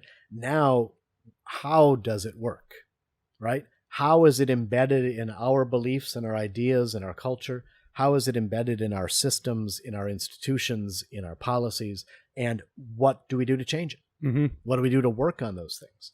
Because racism sometimes gets boiled down to people hating each other, right? Or discrimination based on skin color. Yeah. Actually, Aaron had a great way to put it. He said it's racism is power plus pigmentation plus position. There you go. And what do we do with it to change those three elements, right? How do we adjust power? How do we think about who has power and who doesn't, and how we can make a more democratic way forward or a different way to create space, right? How do we imagine the positions that might need to change and who needs to be in positions to be able to allow for the change to happen? And how does my pigmentation qualify the way that I engage in this, right? And how much I listen and how much I speak. And where do I take action in leadership, and where do I follow and support and stand in solidarity? It's perfect. How would you perceive our generation's response to this in the last week? You have social media now to like really engulf and take in a ton of information and see how other cities are handling these protests and what they're doing. I'm curious what you think of our generation. And I just read like something very brief. It might have even been a headline, Graham, of like, it's been really cool. I think there's going to be some significant change from our generation because it seems like there's a lot more diversity in who cares and who's willing to take action. So I'm just curious from your perspective, how do you think our generation has handled just this last week, and maybe if you can tie it back to further things that you've seen from people of our age? That's a book, right? That's a big question to try to get at, like all of these are. I will say this. I mean, I have a skewed view, right? I teach justice and peace studies, and the students who end up in our classes attracted to our programs are passionate, are powerful, are exploring how to use their voices, are critical about power and how it operates. And so a lot of what I see is through that lens of our current students and our alumni. And to me, it looks like we should get all this done in a couple weeks, right? Because all that power, all that inspiration should be able to solve all these issues. I think certainly social media matters. It makes us aware as a tool. It gives us options to connect with each other differently that we used to have to rely on in terms of community gatherings and personal one-to-one connections. I'm mixed about its power, right? Because it has as much power to distort and to tell stories in ways that are inauthentic and that magnify problems instead of solving problems. It has a propaganda feel. Sure. And like any tool, it can be used for good or evil, and it can be powerfully used in each of those ways. Social media has a great amount of power, right, to differently qualify the way we see the world. It used to be, I'm thinking back again, I'm tying back into this question about history, in the Selma to Montgomery March in the Civil Rights Movement. During that first march on Bloody Sunday, when Hosea Williams and John Lewis are headed down the bridge, on Edmund Pettus Bridge, and there's this line of troopers in front of them. It's Sunday afternoon, and all over America there are 3 networks, right? And about a third of America on a Sunday afternoon is sitting down to watch a movie, the CBS afternoon movie.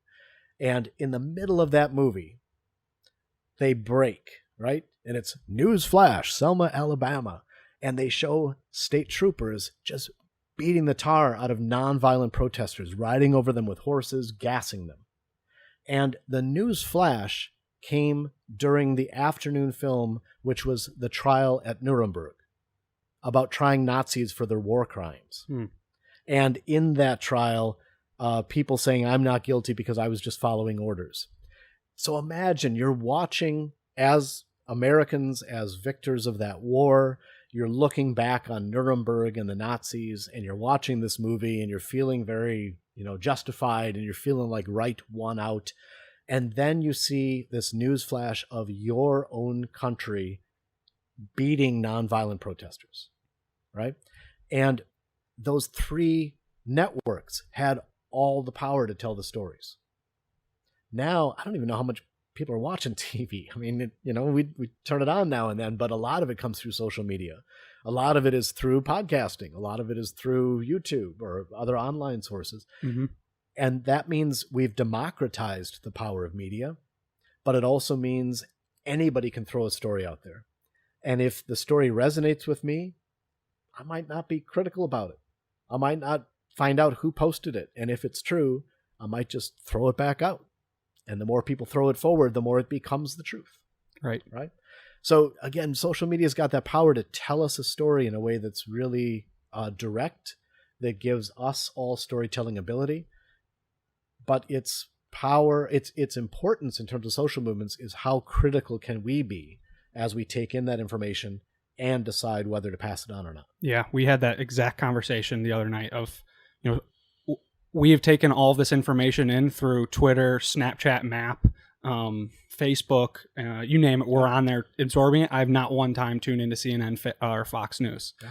And, the first thought is like, oh, we're getting a holistic approach. We're getting all the different angles. But then when you really dive into it, you're just getting what you want out of it. It's the same as what CBS... Or what they think you want. Right. The algorithms, Twitter, Facebook, etc. Or what the editors or the sponsors want. Sure. What were you saying? Yeah. Well, the algorithm is you, by the way. Yeah, you exactly. generate what you want to see. Yeah.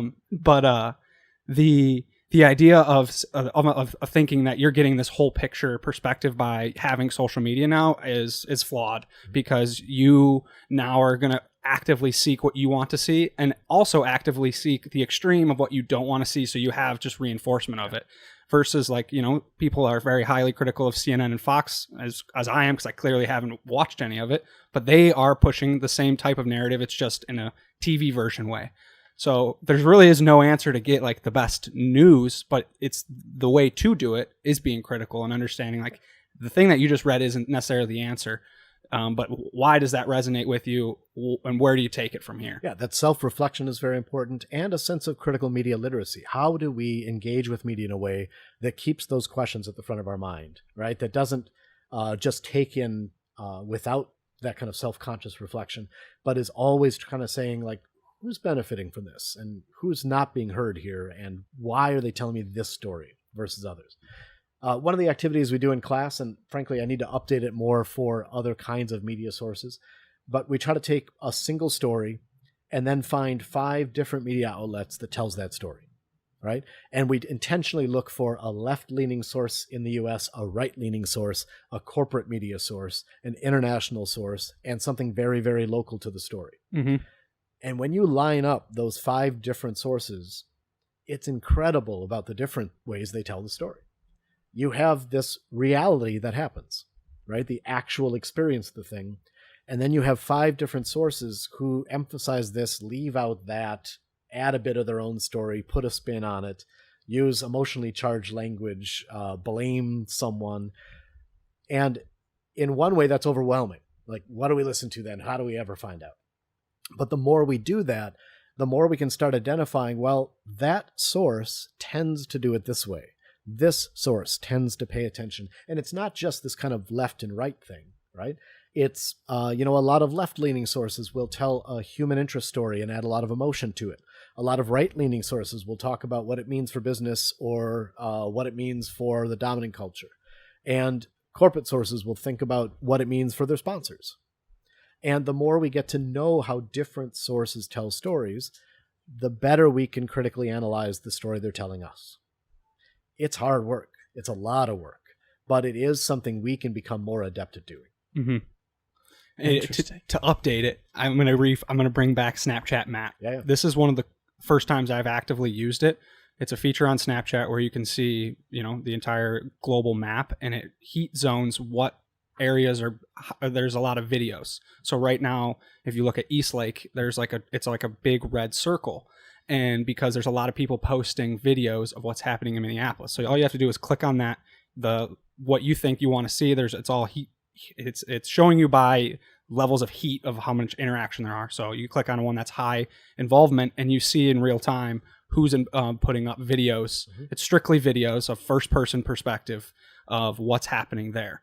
With the timestamp too, so it'll be like 15 minutes ago, an hour ago, right, whatever it is, or live, right there in the moment. Right, it says right now this is happening. Yeah. And the last few nights when the protests first started and the riots first started, I would hit Snapchat Map and I would just click on anything close to me to see what was happening, and I'd see the heart of Minneapolis is doing this. The heart of Uptown is doing this, which is 6 blocks from me. Eastlake, 20 blocks. This is what's happening here. And I'm able to, I think I'm taking in the full perspective of what's happening, but I'm also only getting, people showing the high intense things because they want to share what is the craziness that's happening. Right. So it freaks me out, and it definitely resonates with me, but I don't know if that's the best way to go about it. It's interesting that it's available now. Well, yeah, I think going back to what Doc over here was saying is understanding the source. Yeah. The feelings behind the people who are posting it. And you were getting at it exactly that is like the people that want to actively post that on their Snapchat is they want to show how they feel. They want to show the fear or the craziness that's going on. So knowing that, that's how maybe you take that information in, knowing that it is an absolute war zone 6 blocks away, but also understanding that that's one perspective of all of it, because I guarantee if there's someone else also saying, oh, well, we got it all under control. Like if you were to listen to, like we were watching this Barstool documentary where they had guys within their company listening to police scanners at all times. Maybe if you listen to the police scanners at the same time you're watching the Snapchat maps, those are two totally different perspectives. You know what I'm saying? Right. So there's always just another way to go about it, I feel like. And I think this gets back to your question about this generation, your generation, and what it means for social change. Because frankly, in my generation, right, growing up in the 70s and 80s, you had to wait a week for some news channel to edit the film, because it was film, not even digital, right? Yeah, and yeah. they had to put together this story and package it and send it off. And so this lag time, and again, the few channels that we had to get stuff meant that we were kind of passively fed, and we had to take what we could and work from there. And this time now, not just your generation, all of us more and less adept at some of these tools, have this opportunity to see in real time what's happening and still need to critique why this is what's being shown, from which angle and from which person. Yeah. But it's real time. And I think one of the things that I see in this generation is this, again, what King called the fierce urgency of now on speed, right? Like it's, oh my God, I can see what's happening a few blocks down here because I've got it on my Snapchat mat. I should run. I should just go see, right? I'm going to go see for myself. Or I can see what's going on in Cairo right now. I should spend the next 3 hours like following these videos and watching this stuff. And then I could do something right now. I could have the one screen open here, and I could be watching this other thing here, and I could be sending my letter to my representative through email or Snapchat or however you want to do it, right? Yeah. So I think there's this urgency, this kind of almost panic of, I got to do it right now in this moment. It can't wait. It's got to be. And I feel it. And I think it's magnified by the accessibility of media. Gotcha. Yeah, that's crazy. So going into kind of from the lens as a teacher, and you know, like you mentioned, like your set of students is obviously skewed with, you know, people who are already passionate about social justice, and skewed in wonderful ways, let me say, for yes, any of them who might be listening. Of course. What do you think people, maybe as younger kids are growing up in high schools or even middle schools and being taught certain different subjects historically and being kind of funneled a certain way? I know there's been like criticism for that. From your perspective, what do you think isn't being taught right now that needs to be taught? Oh, wow. I'll say this. A lot of the first and second, maybe even third classes that happen in our major, in Justice and Peace Studies, are aha moments. And for me too, even as I'm 20 some years into this, that we grow up with some limited stories, and it's to say K-12 teachers do amazing work, right? I have it so easy compared to what they do for 8 hours a day in my collegiate life, where I wander into a classroom every few hours to teach a few things, right? But there are state standards, there are all kinds of pressures about tests, there are limited resources, and they're supposed to be able to kind of encapsulate all of what 5 to 18-year-old is supposed to know by the time they go off to college. So I want to first not make this a critique of teachers, but to think about how our school systems are structured to reproduce the society we live in, right? If you want people to be, and I'm using the phrase critically, productive members of society, then you need to create them as producers, as people who will work hard and do what the people who've structured the society need them to do, right? If you're a religious community and you want to give them a different message about religious belief, then you're going to structure education to give them those messages. So school systems are set up to do certain things, and they can't do everything. And then kids from all of those different school systems come to college. And suddenly now they might have been in the same thing for 13 years, or maybe they've been moved around to several school districts, but now they're at a different level of analysis where it's not just you need to pass that MCA and you need to pass the SAT and get into college. Now it's it's your education. It's not do what the teacher thinks is right. It's do what you need to do. And that's really hard, right? The freedom of doing education at a collegiate level is probably the biggest thing that students need to learn. And I know you were asking the question more about content, about the subjects that people ought to learn.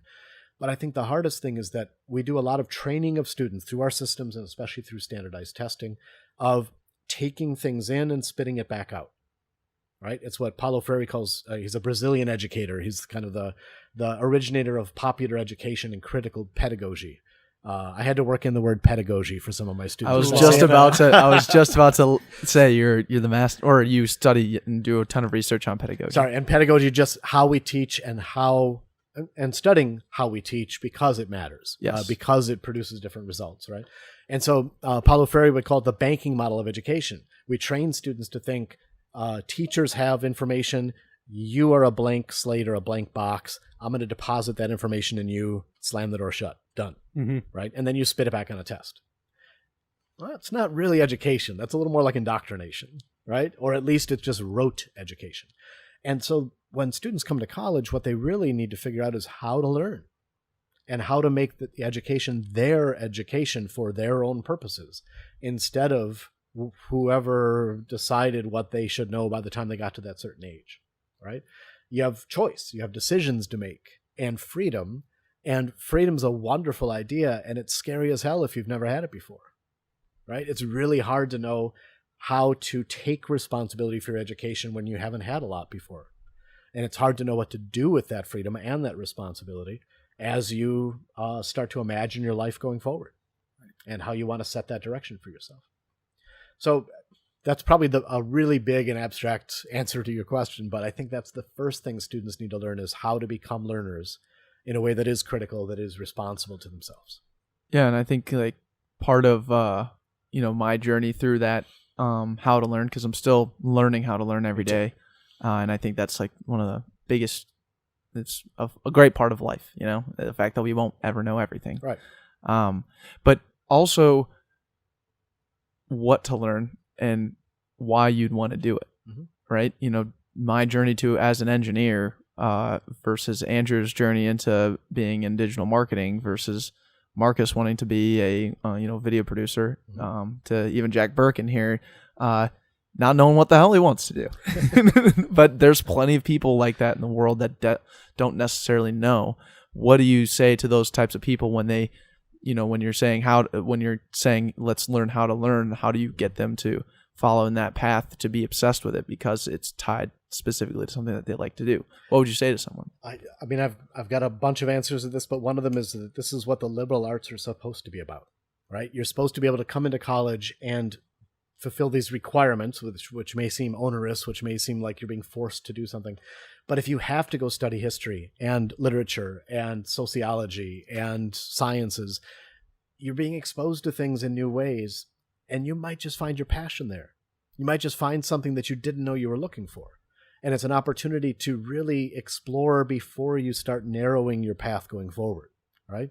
I think in our program, we talk about this idea of a circle of praxis, that you always learn something, you go out and try it and do it, and then you come back and learn more about it, and you let each of those things inform the other so that your ideas are practiced, are tried out in practice, and then you figure out, oh, maybe that idea didn't quite work, at least not the way I got it. So now I'm going to take this experience and go back and figure out how to think about it differently, how to understand it better. And then when I've got that, I'm going to go out and try it again. And to be constantly in that circle, that cycle of trying to figure out what I know, how it matters in what I do, how I newly understand something. And to me, that can really propel you forward, not just because it's good critical thinking, but because it's fascinating, because it's powerful, and because it helps you explore the world in a way that's really dynamic, that's really engaging, right? When I was coming to college, and again, back in the 80s, there was a lot of pressure to do something practical, right? When I declared a studio arts major, went home to tell my parents about this, I remember my dad sitting me down, right, and saying, maybe a double major, right? Okay, you want to be an artist, but couldn't you also do, business or something else like that? And I thought about it. I took it to heart. And he was explaining how, he wants me to find stability and be able to raise a family and support them and all of those kind of good things. So I thought about it long and hard. I explored a lot of different fields, and I came home about a year later and said, hey, I'm going to do a double major. Now I'm studio arts and theology. And as I said earlier, that was not exactly the answer he was looking for, right? But I was following my passion, my interest, the things that I cared about the most. And they were totally impractical, right? There were no recruiters coming to campus for either of those fields. But it didn't take more than a year for me to find my way into those fields and find gainful employment, find things I was passionate about, that I was hungry to learn more about, that I felt like I was contributing to in a powerful way. And every step of the way, it's reminding myself and even just re-examining the question of what matters. What really drives me? What do I care about the most? And then going out to do that, knowing that I'm not going to be a rich man because of that, but I'm doing fine, right? And I've raised a daughter now, and the family's doing good, and we're making it through a tough time, even though cuts happen and struggles and jobs disappear here and there. Mm-hmm. And through your journey as an educator, I'm curious, what's been your average quality? What has been something that you've done well at times and other times not so well? But at the end of the day, it's your average quality. It's something that you're continuing to work towards and get a little bit better at each day. You deeply care about it, but you're not the best at it. Mm-hmm. And I'm going to go right back to my introduction to say, I want to claim, like I know gets claimed on this podcast, I'm kind of an average guy, right? Mm-hmm. All that white, middle class, middle age, all that kind of stuff. And that identity is something that's important because of the work that I'm doing, that I keep needing to go back to and figure out, right? Like, I need to figure out why it matters that I'm a cisgendered heterosexual male when I'm working in social movements that are about the Me Too movement, about women's rights, about LGBTQI rights. It's who I am. It's just kind of this average quality, this sense of my core identity, but all the elements of that averageness matter if I'm trying to work across differences, if I'm trying to work with communities and people who are different than I am. And on one hand, I can just fall back on that stuff without having to think about it much. And a lot of those categories carry privilege for me. So the work that I have to do oftentimes is identifying the privileges, but also the oppression that's associated with some of those different categories, and then bring it to bear on the conversations for social change. You just articulated our 4-year journey far better than we ever have. And that's why we tagline ordinary average guys with an extraordinary passion to have a conversation with the person across from us, sharing stories of success. That's why we do it. We recognize, like, hey, we're just average guys, and we know that there's so many other people in similar situations, maybe in far worse situations and far greater situations, but they have a story, and it's incredible when they can actually unpack who they are. And I hear you saying stories of success, but I also know from what I know of your podcast that there are stories of failure too, that there are times when we have to be honest about where we haven't done the right thing, where we're learning from our mistakes, and that those stories matter as much as the success stories. Yes. Yeah. And I just love like the realness behind, your answer too, where you're saying I'm coming at a position of privilege or coming at a position of power, just because of being a white guy or whatever it is. And I'm actively trying to relate myself and to any of the other communities that you feel pulled to actually help. I think it's just fascinating because I'm not the most sympathetic guy, nor do I have a lot of empathy at times either, but I feel like you do on a totally different level, because that's your constant practice of work, is constantly figuring out how to relate yourself to these different communities to communicate a message to promote more change. And I only want to say I try. I do want to claim that, but I also want to say there are plenty of times when I don't care enough, when I screw up, when I do my thing instead of the thing that ought to matter more to the people that I'm trying to work with. Yeah. So, the point is, though, to keep at it, to keep figuring that out. Yeah, it's that I love what you said, where it was like you learn something and then you immediately go to do it, and then it comes back to learning more. Right. And the more of that process you can put yourself in, the more you're gonna either find your passion, find different things. But for your sense, when you're already in a field of doing it, that process actually never changes. Mm-hmm. Very cool. Yeah. I was also curious. What is in your back pocket when pressure becomes stress and anxiety rises? We all have this certain feeling or certain thing that we rely on, maybe things, plural. What would that be for you when you are in a tough situation? What do you use and what's in your back pocket to kind of help yourself come out on top? The easy answer, the first thing that comes to mind for me is about being an artist, about practicing at art and the creative process that comes with that. Mm-hmm. So I'm not saying, hard times come and I go paint something and that relieves the stress.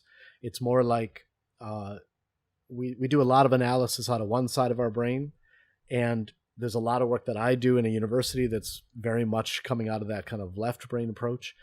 And sometimes when I'm really stressed, when I'm really trying to figure something out, I need music. I need to paint or create or do something with my hands.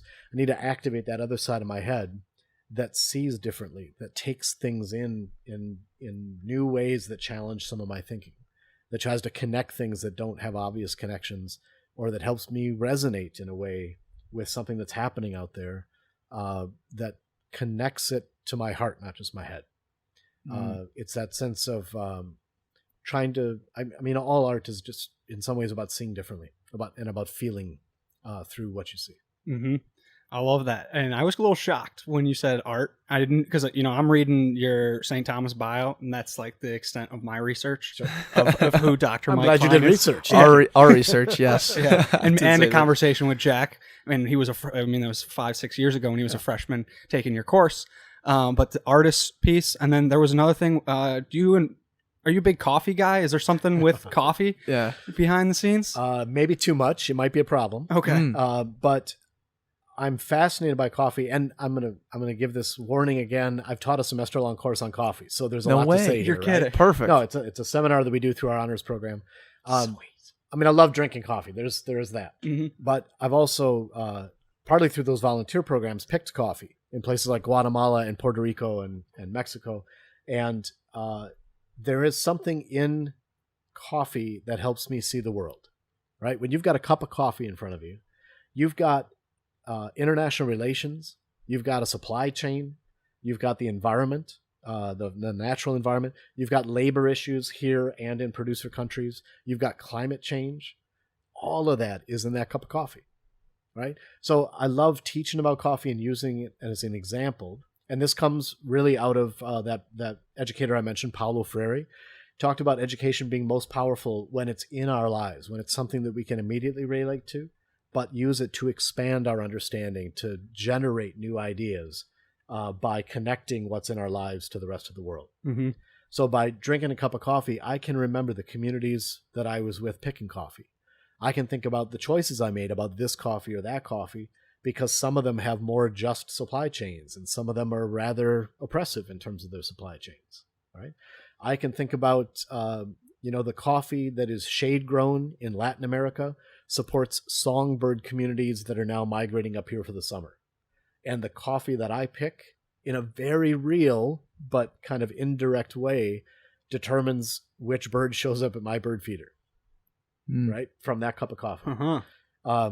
I've been working with Peace Coffee here in the Twin Cities for a long time to use them as an example to teach about coffee. And they do this remarkably well. Right? They're deeply committed to trying to do social justice at every point of the supply chain.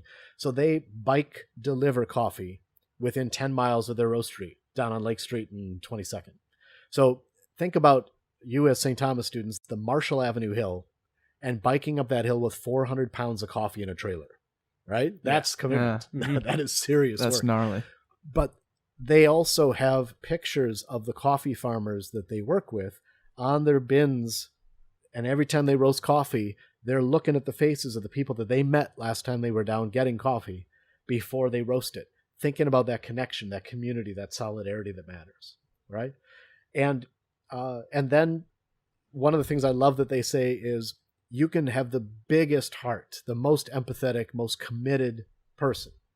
And if it's crappy coffee, they are not going to keep drinking it, right? So there is also something about both coffee and art that's about beauty. It's about the richness of the experience, and frankly, about protest too. Protest and social justice work is not about self-sacrifice for some greater good in a way that leads to intense personal suffering all the time. There are moments where sacrifice and suffering go together. But I'm going to guess when you went to the Capitol and sat down with those students and with thousands of people around you, there is something beautiful in that. There's something powerful about that. One of our teachers who's since passed away, Marv Davidoff, was a lifetime protester, right? He was a McAllister student. He went to the Freedom Rides in 1961, and he never had a full-time job. He just went from movement to movement to protest to protest. And he would talk about it as blessed human solidarity.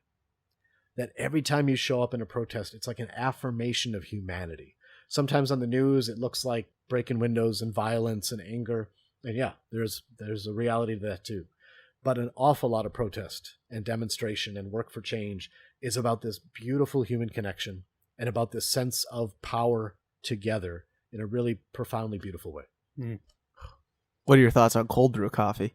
It is the time, right now, this summer to do it.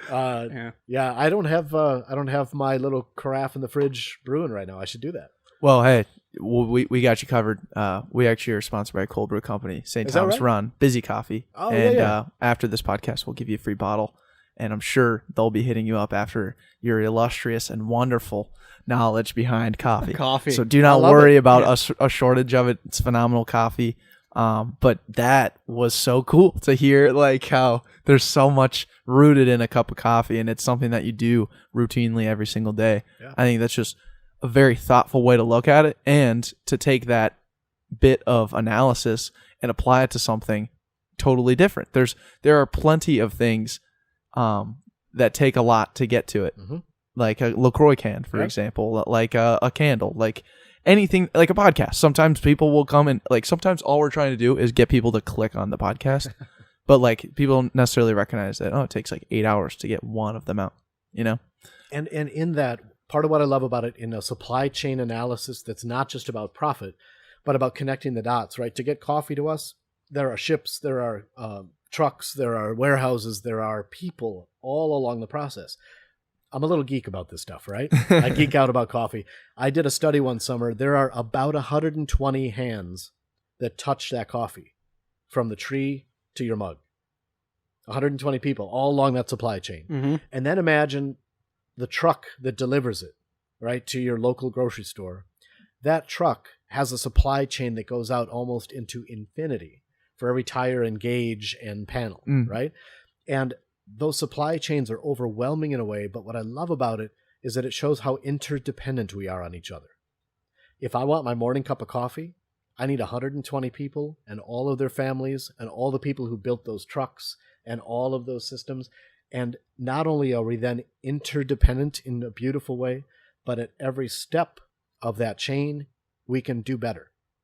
We can create a more just wage. We can create a more environmentally friendly process. Right? It is a hopeful way of looking at the systems that we're in to think about how we keep tweaking them, how we keep working them to make for a more just and peaceful world. Right.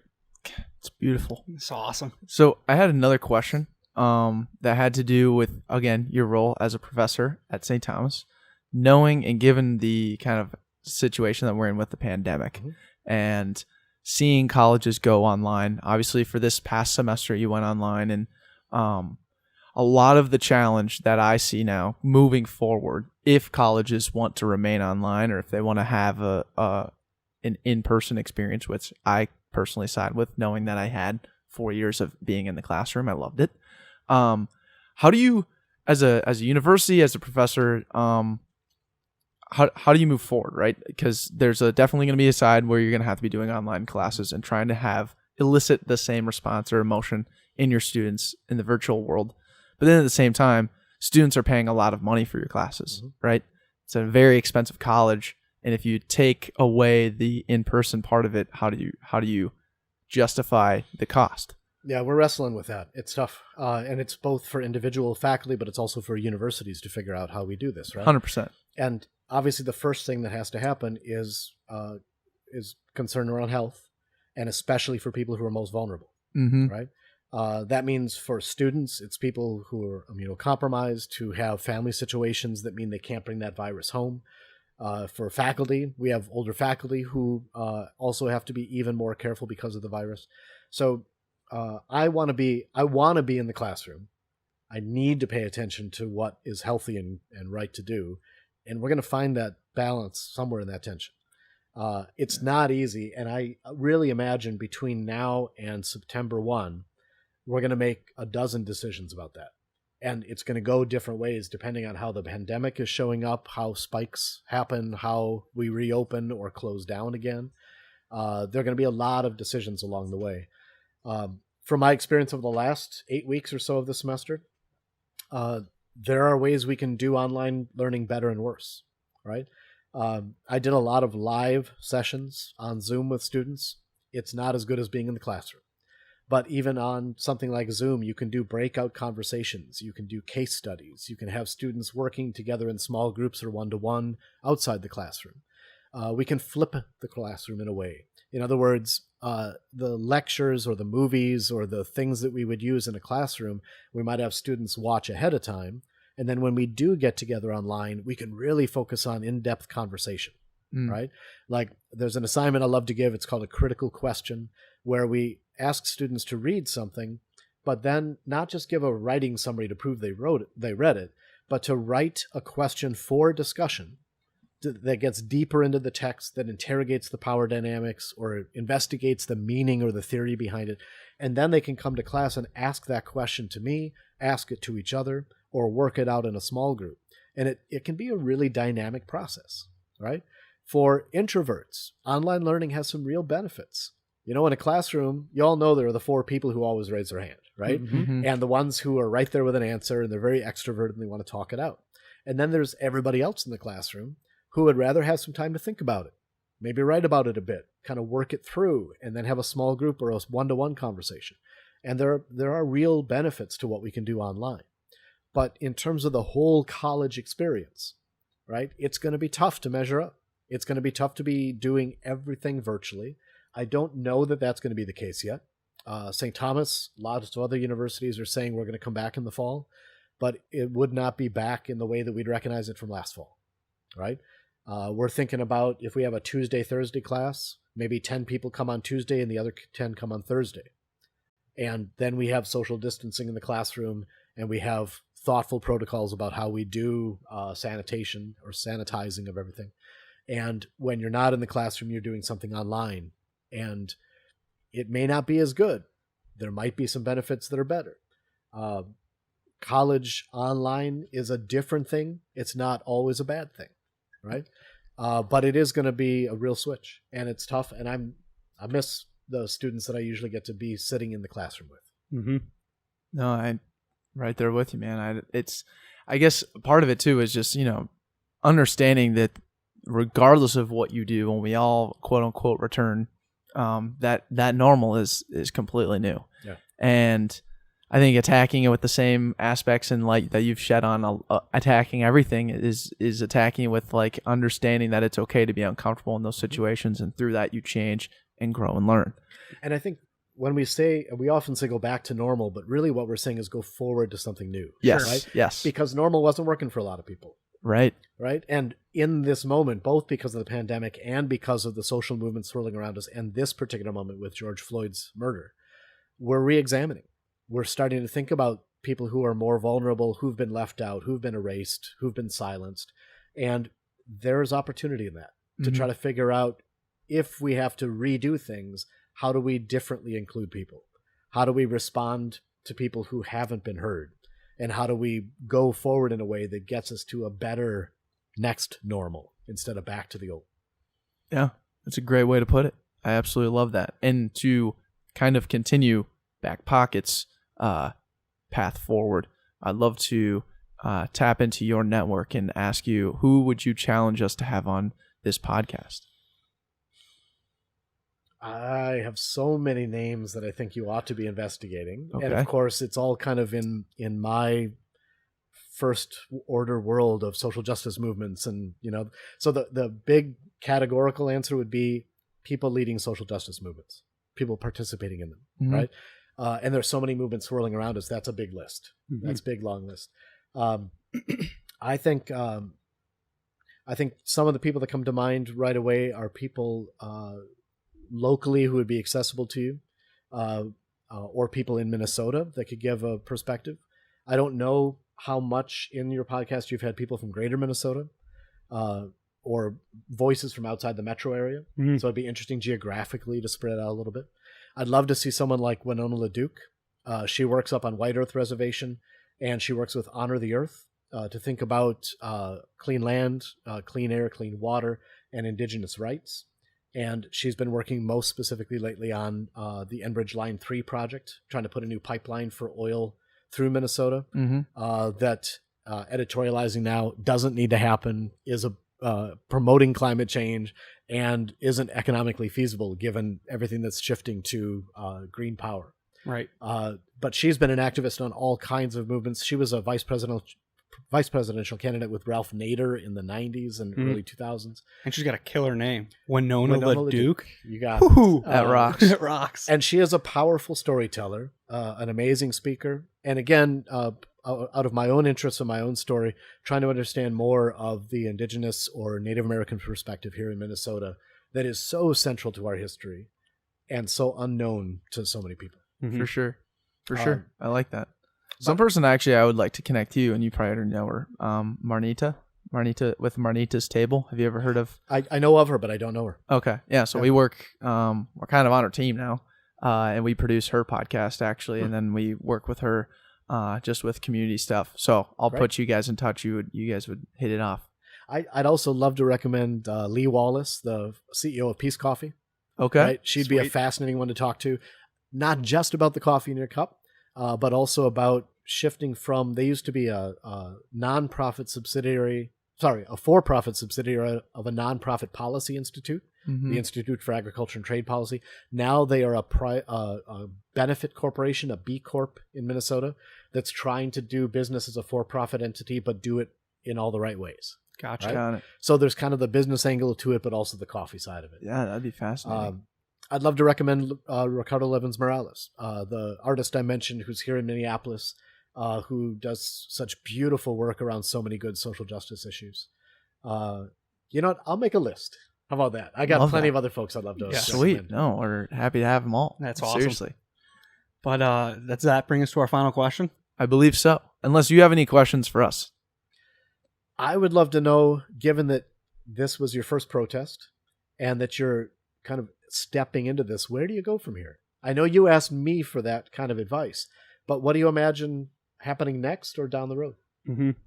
I had a conversation with my cousin who is adopted African American, and I asked him, "Hey, like, how you doing? What's going on?" This was last night, and then I asked for advice for how Backpocket can, grow its voice in Black Lives Matter, and he said, "Start with your roots." And I mentioned that right in the beginning.